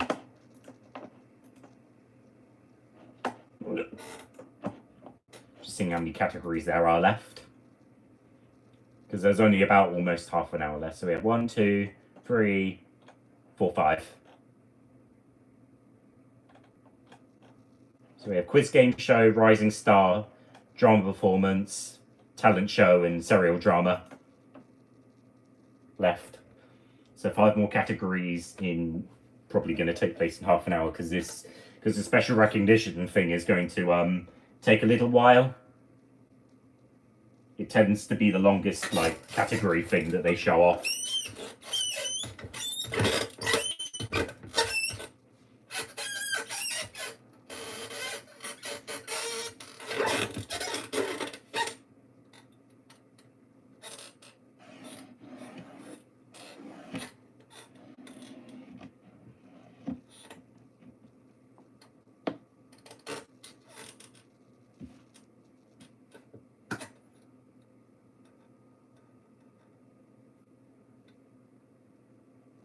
Okay.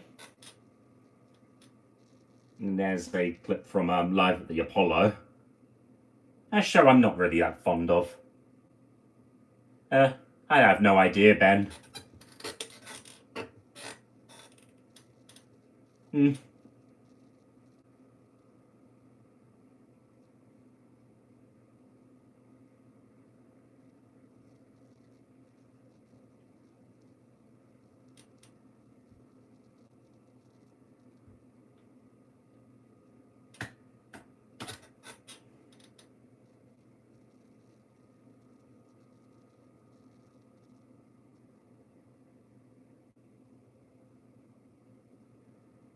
More comic relief stuff.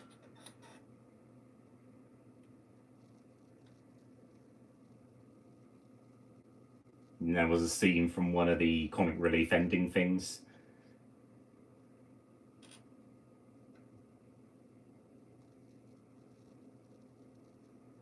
If you can see in Whoopi Goldberg's house, there's actually a little plush of Grogu, aka Baby Yoda, aka the child. And then, oh, I think he's going to be.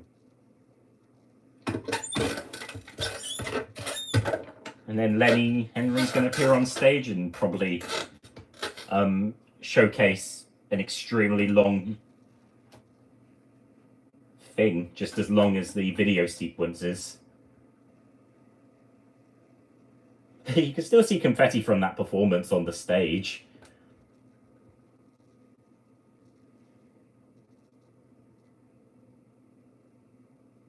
And then he's gonna talk about things.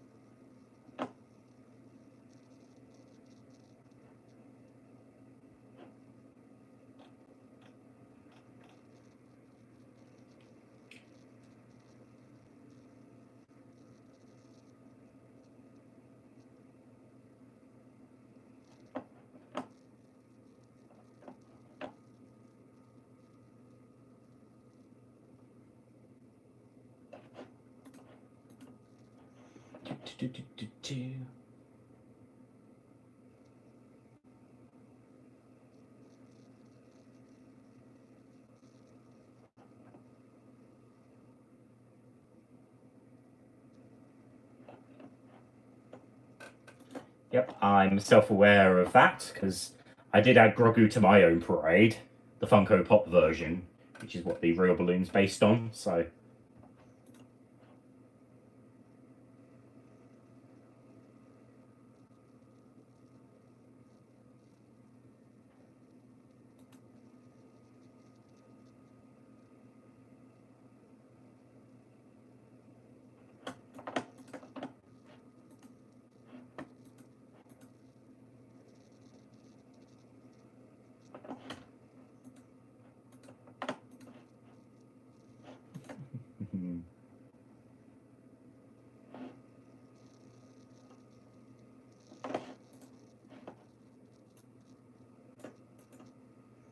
And he's continuing on.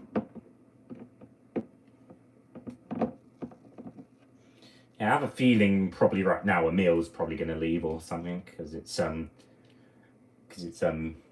o'clock it is in Sweden now, so... One thing I will probably need to do is repaint, is give Aloe a bit of a repaint. Well, I mean a touch up. I do actually have plans to make another Aloe once I get my hands on another Pop Blank figure. A real one, not a knockoff. And I'll probably make a replica of little Alex from Playhouse Disney to join her. So 2 Alex Pop figures. And then I'll probably make a Big Dave figure when I get a male one. But he'll be a bit easier to do, so... Yeah, as I expected. Night, Emil. So there's a half an hour left of this show.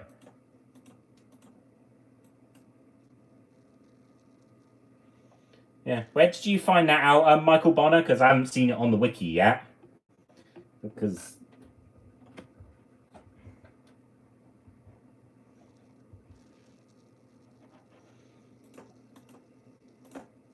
Oh, there we are. Lenny Henry's speech is finished. There's 5 categories left in half an hour, so they'll probably need to rush it.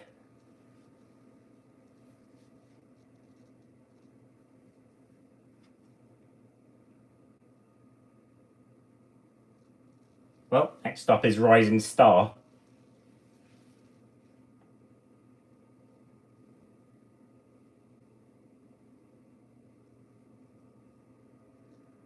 Adrian Dudu and Emma Willis from The Voice.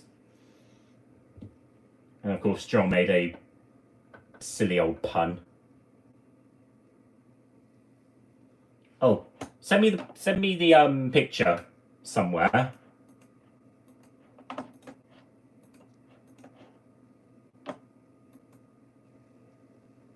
Yeah. No, you're not. Seems like some of the seats have become more emptier now on the main front bit. So for Rising Star, we have Kit Connor playing Nick Nelson in Heartstopper. Just copy the link to the picture or something, and then post it in.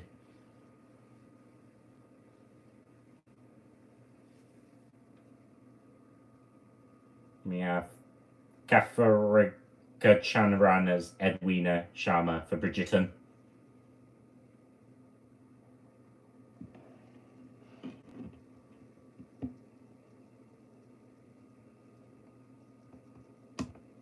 We have Paddy Beaver, Max Turner for Corrie.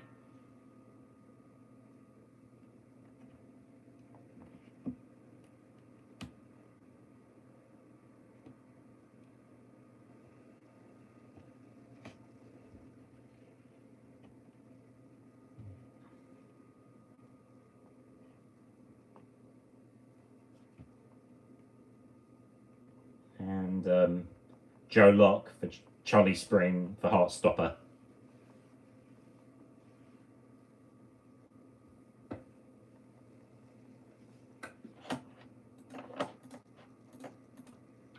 YouTube.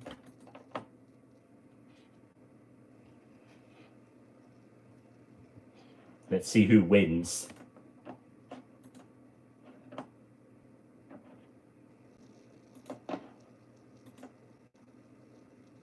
Paddy Beaver, whatever his name is, and then the Corrie theme plays.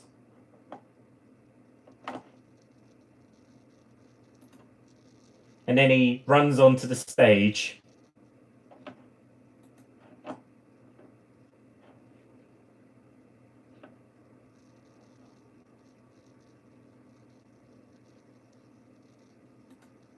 Right, so he, and then he goes, and then he does a speech as well.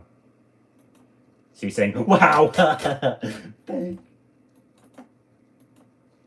And then he's, well, considering he's a youngster, they could explain why he's impressed about winning an award that viewers at home voted for.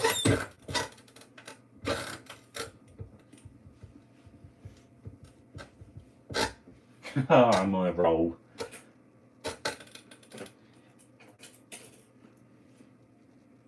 I'll be honest with you. The show actually hasn't been that bad, really. I've tried to find ways to make fun of it, but I just haven't. Last year's was fine, but still had silly jokes, and 2020's was just horrible and annoying to watch.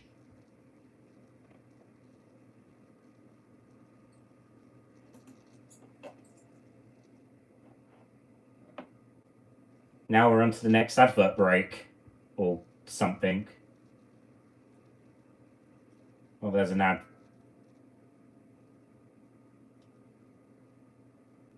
There's an ad for the next NTAs next year, with clips from the 2021 ceremony.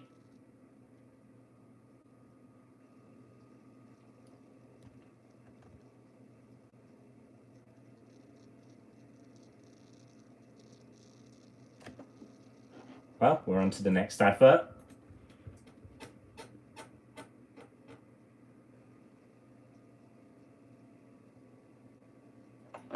Oh, more adverts, so... Well, at least we've got 4 categories left, and that means we've got one more advert break after that, because it will probably be 2 thingies. Well, they have to prepare it, Ben.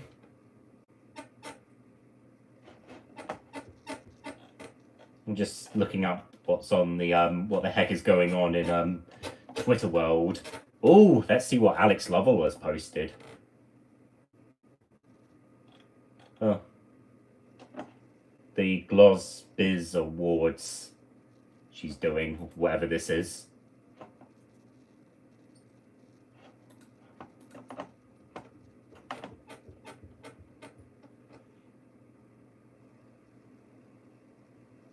And then there's an ant, and then, oh, this looks very cool. Oh, it's that Ninja Warrior experience thing. Adventure Park. For kids. That looks fun.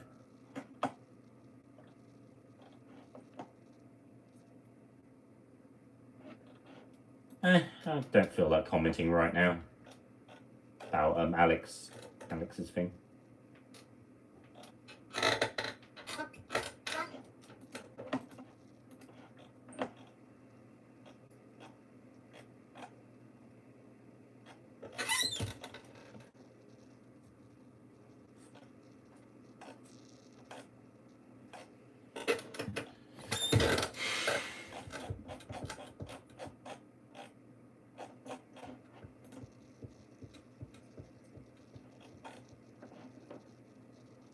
Some other awards ceremony, Ben. But at least another Alex I'm familiar with was on stage. Alex Jones from the One Show. I mean Welsh Alex. I mean Welsh female Alex, because not to be confused with Alex Winters from CBBS, who isn't even a presenter anymore on there, because he's also Welsh. But even then, Alex Jones used to be. I think she still appears on there, but she was an S4C presenter as well. So she is a literal Welsh presenter because she speaks Welsh. I think. Oh, there's another thing on this ad. Tony's storybooks, whatever.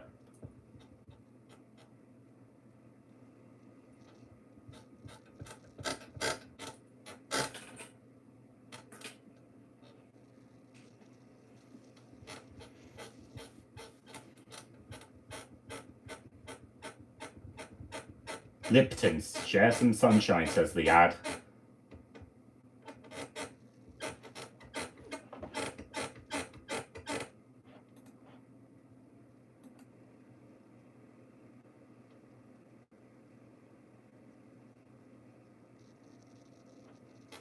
I'm just imagining to myself what the performance would be like on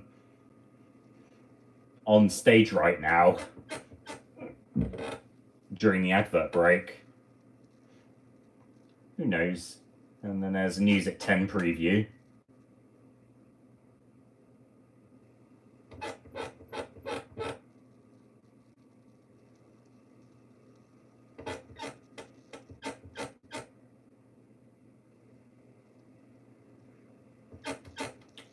Well, more like News at 10:30 because the NTAs are, they were held a little bit later. So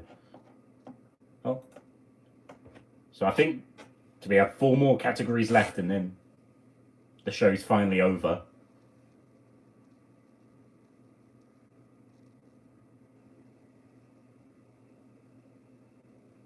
Yep. The Big Breakfast already returned. Duh. And Challenge had to occur as well.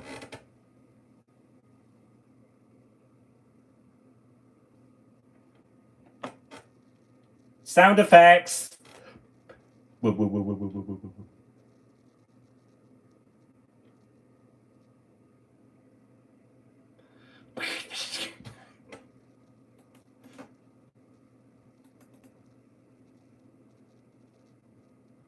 This is good.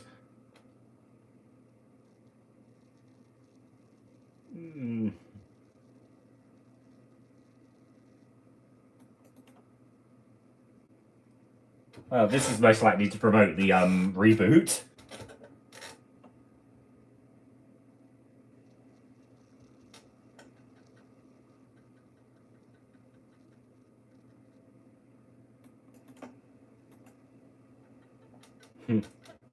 At least that was simple. Now, let's see who's going to win Quiz Game Show this year.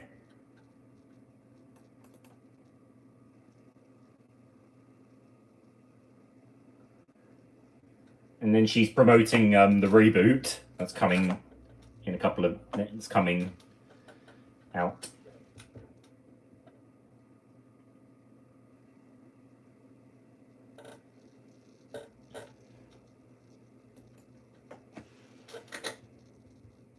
What is this? A category or some promotion for the reboot?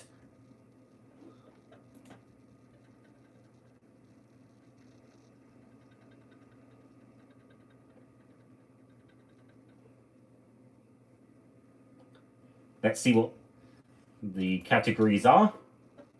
We have the 1% Club, Beat the Chasers, In for a Penny, Michael McIntyre's The Wheel. And who's going to win, you may ask?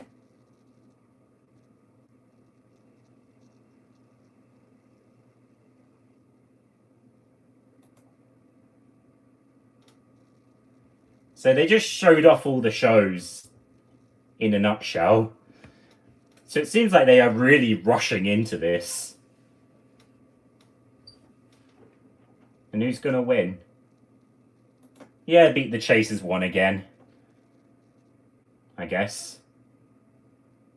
Yep, it did. Yeah, second year in a row it won.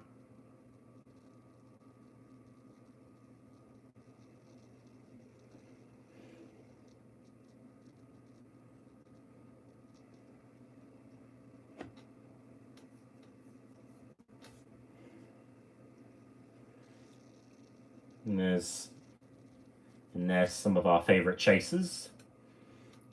Can anyone explain to me why there's peeps on the stage again? Is this like family or something? Yeah, probably.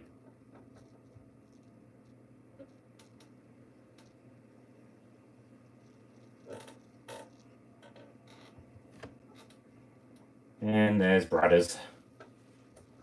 And then if you can see, Mark was giving a high five to what's his face.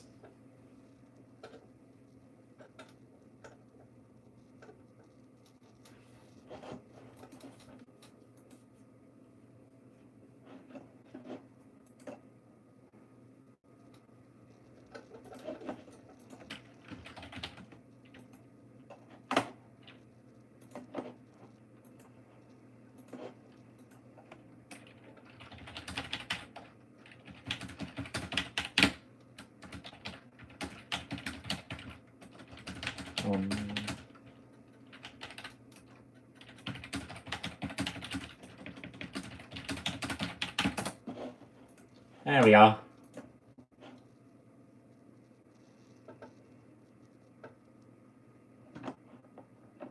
Yeah, they are really rushing this now. It just went on straight to the next category.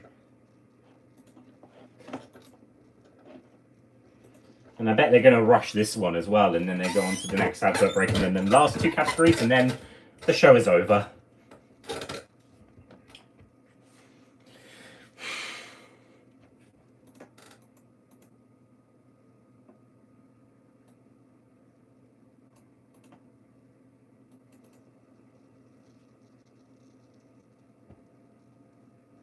Best, most popular drama performance.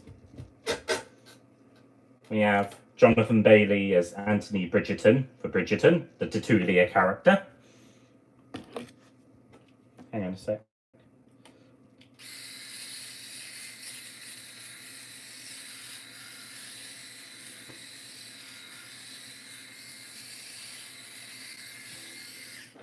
There we are, done.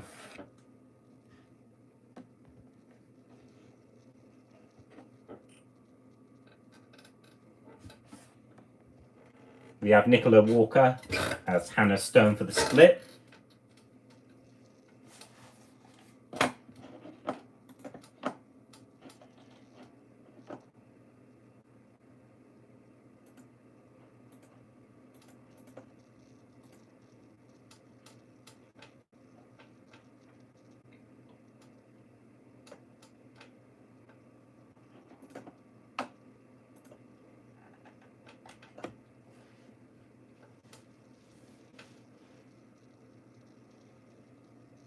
We have Sully and Murphy as Thomas Shelby for Peaky Blinders.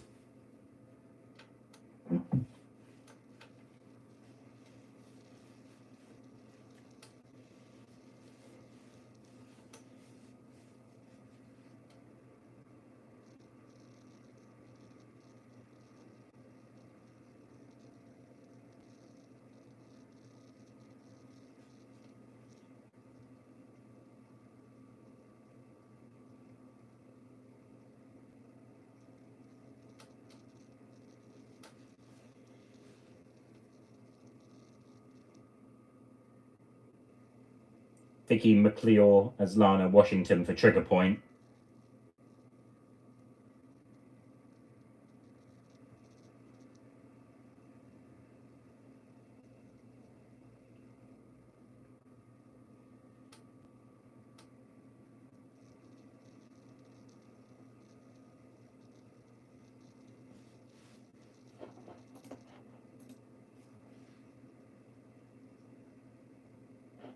Who's going to win?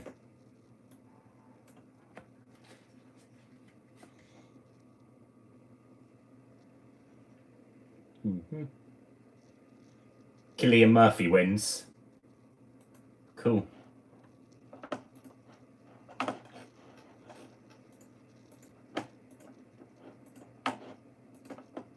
That's interesting. Interesting indeed.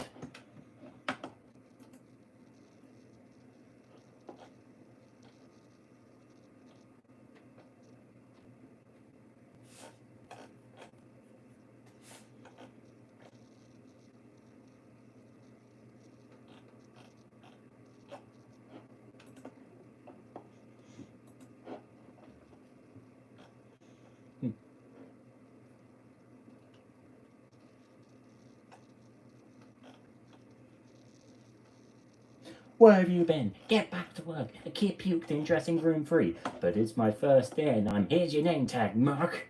Now get some minimum wages. Meter fist. She called my dog. Okay.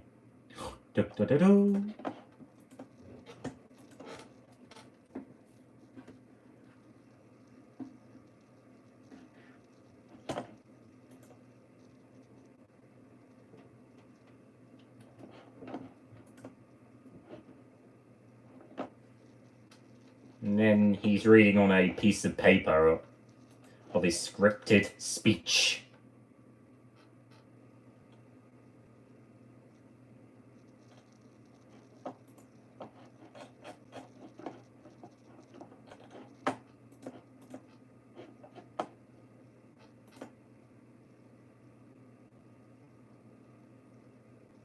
So talent show is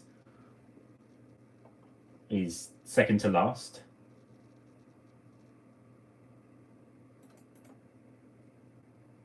Well,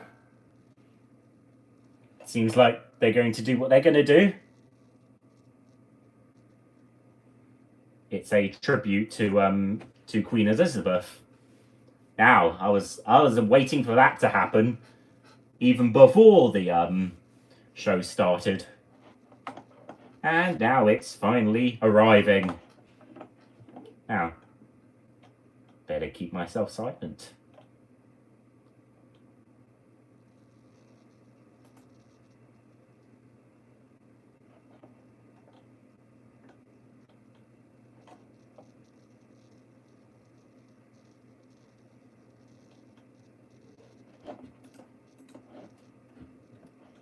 And then I'll probably rush the last 2 categories because we've only got 10 minutes left on this show.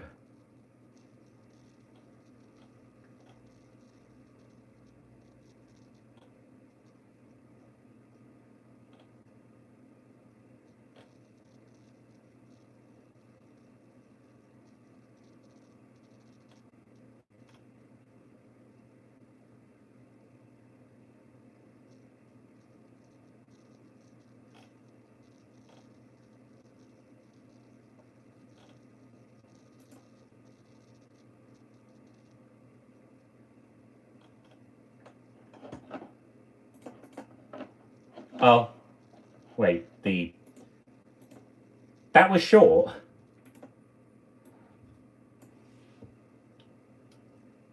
They must have been they must be really rushing this so that they can get to the last two categories before the news.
So we're on to the next advert break, and this is the last one before the show is finally over.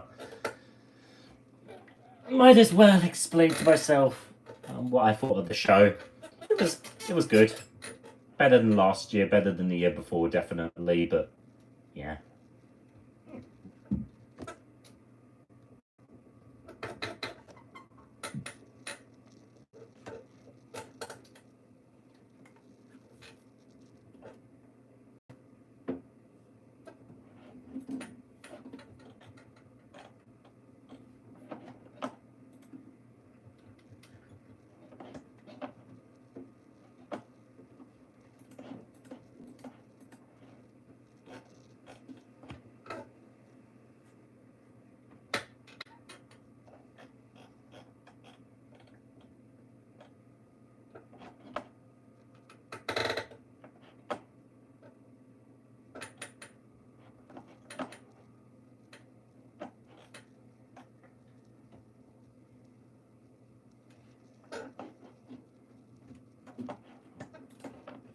Oh, we're on to the last bit. But will they be able to show off the last two categories before time runs out?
Well, back on the show now.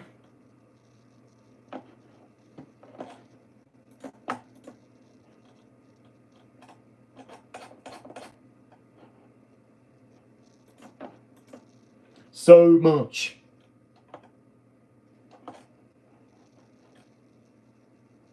Weirdness. More silly jokes. The talent show award is next.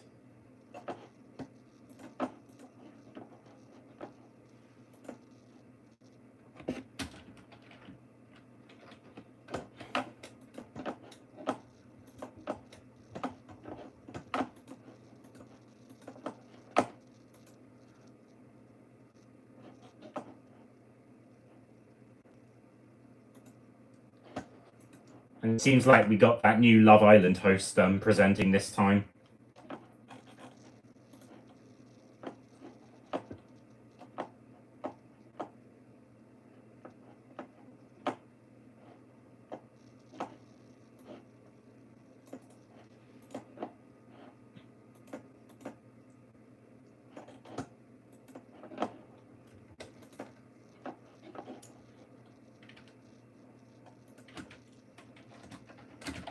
Let's see what's nominated, shall we? Oh, there's Strictly.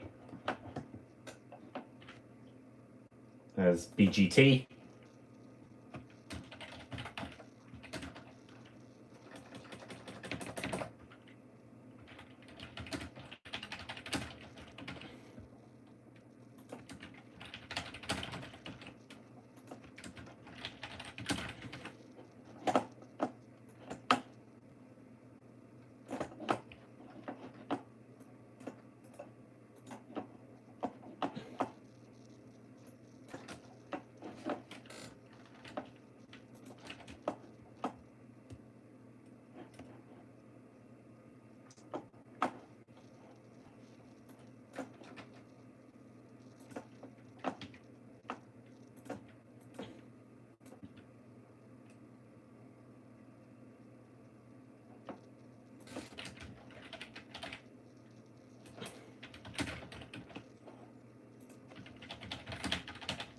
Okay.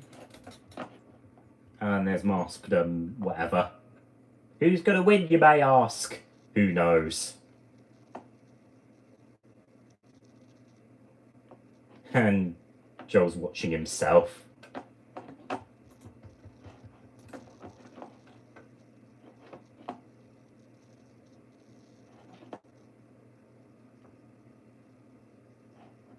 Well, Strictly won again, as I expected.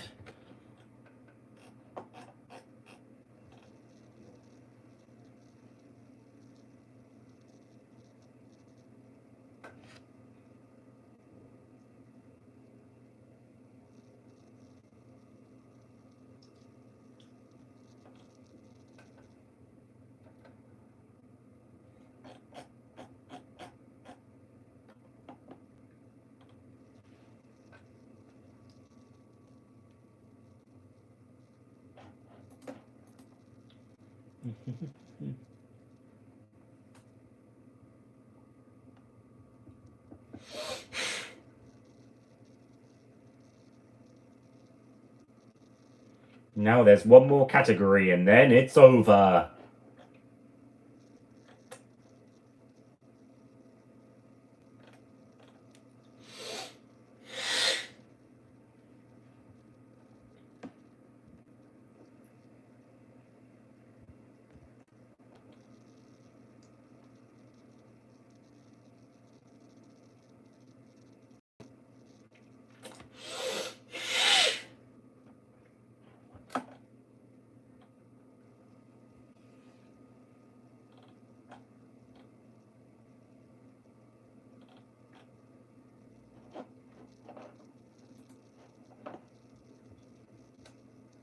Yay, goes everyone.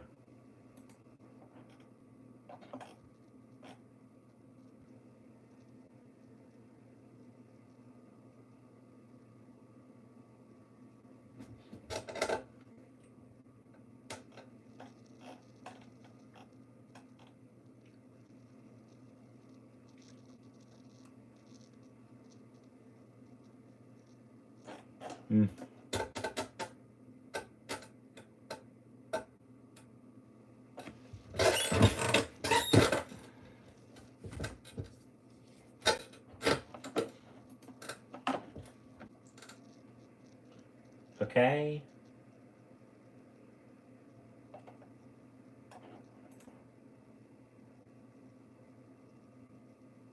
And then they're blowing kisses or something?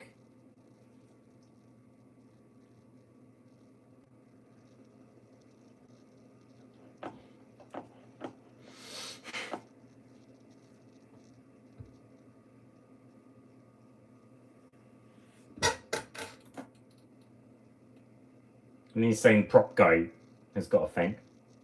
Final award. most popular serial drama.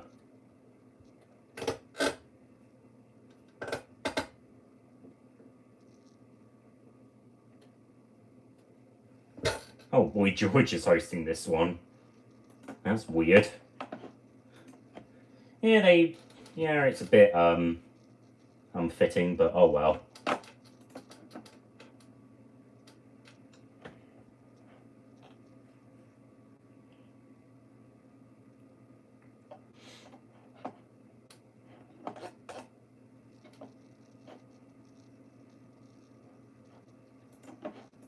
Now we're on the last category.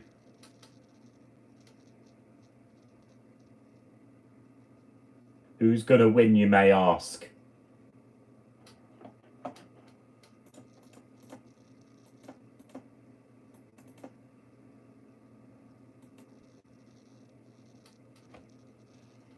So we have Corey.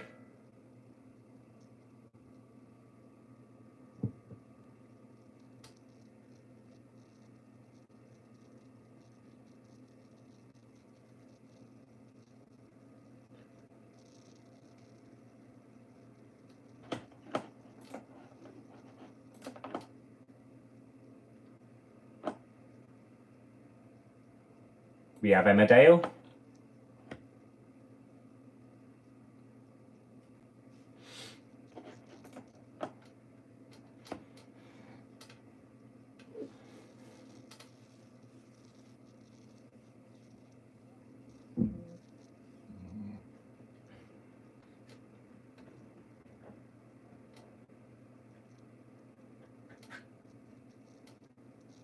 Oh. There we are. Don't know why I was pointing to the screen, but oh well. And when there's Neighbours.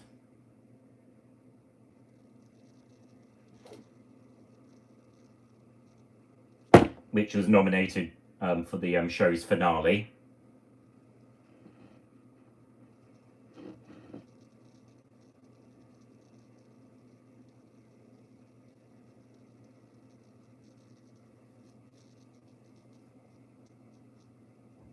And that balloon popped with CGI confetti. And there's EastEnders.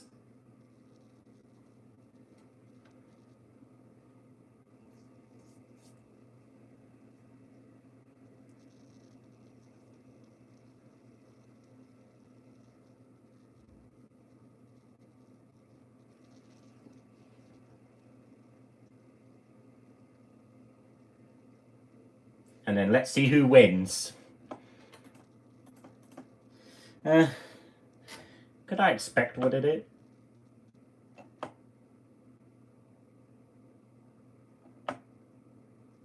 Emmerdale won. Okay. Who knows? Maybe this was some sort of marketing ploy for the show's 50th anniversary or something. Wasn't what I was expecting, but oh well. Could have been something else.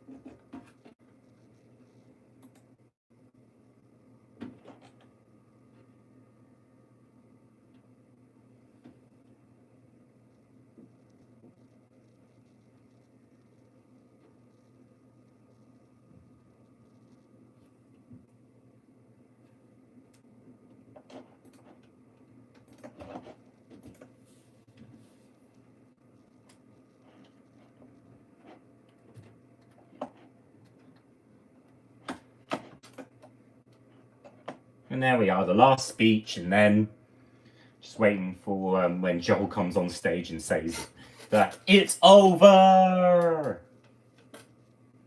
Well, not exactly that, but something similar.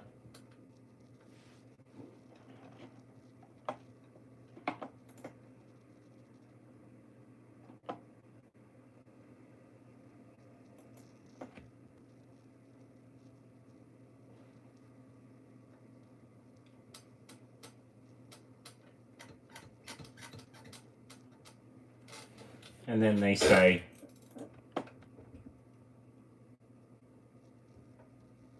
long, long night.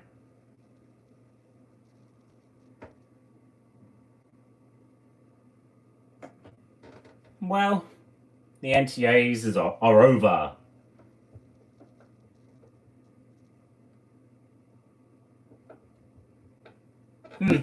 And that's the end of the show.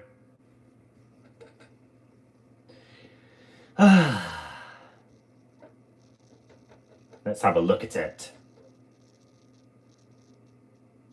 Archive stuff.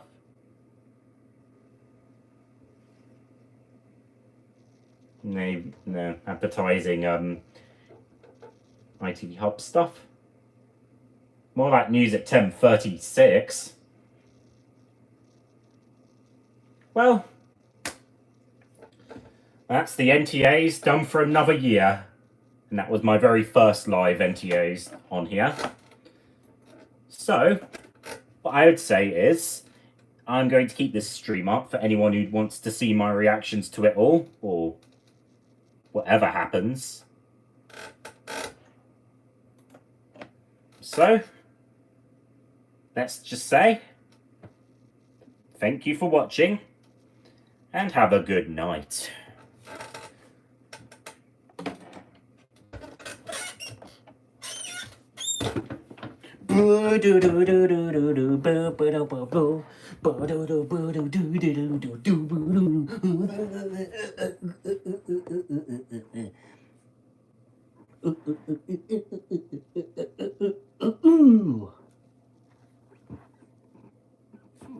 It's over!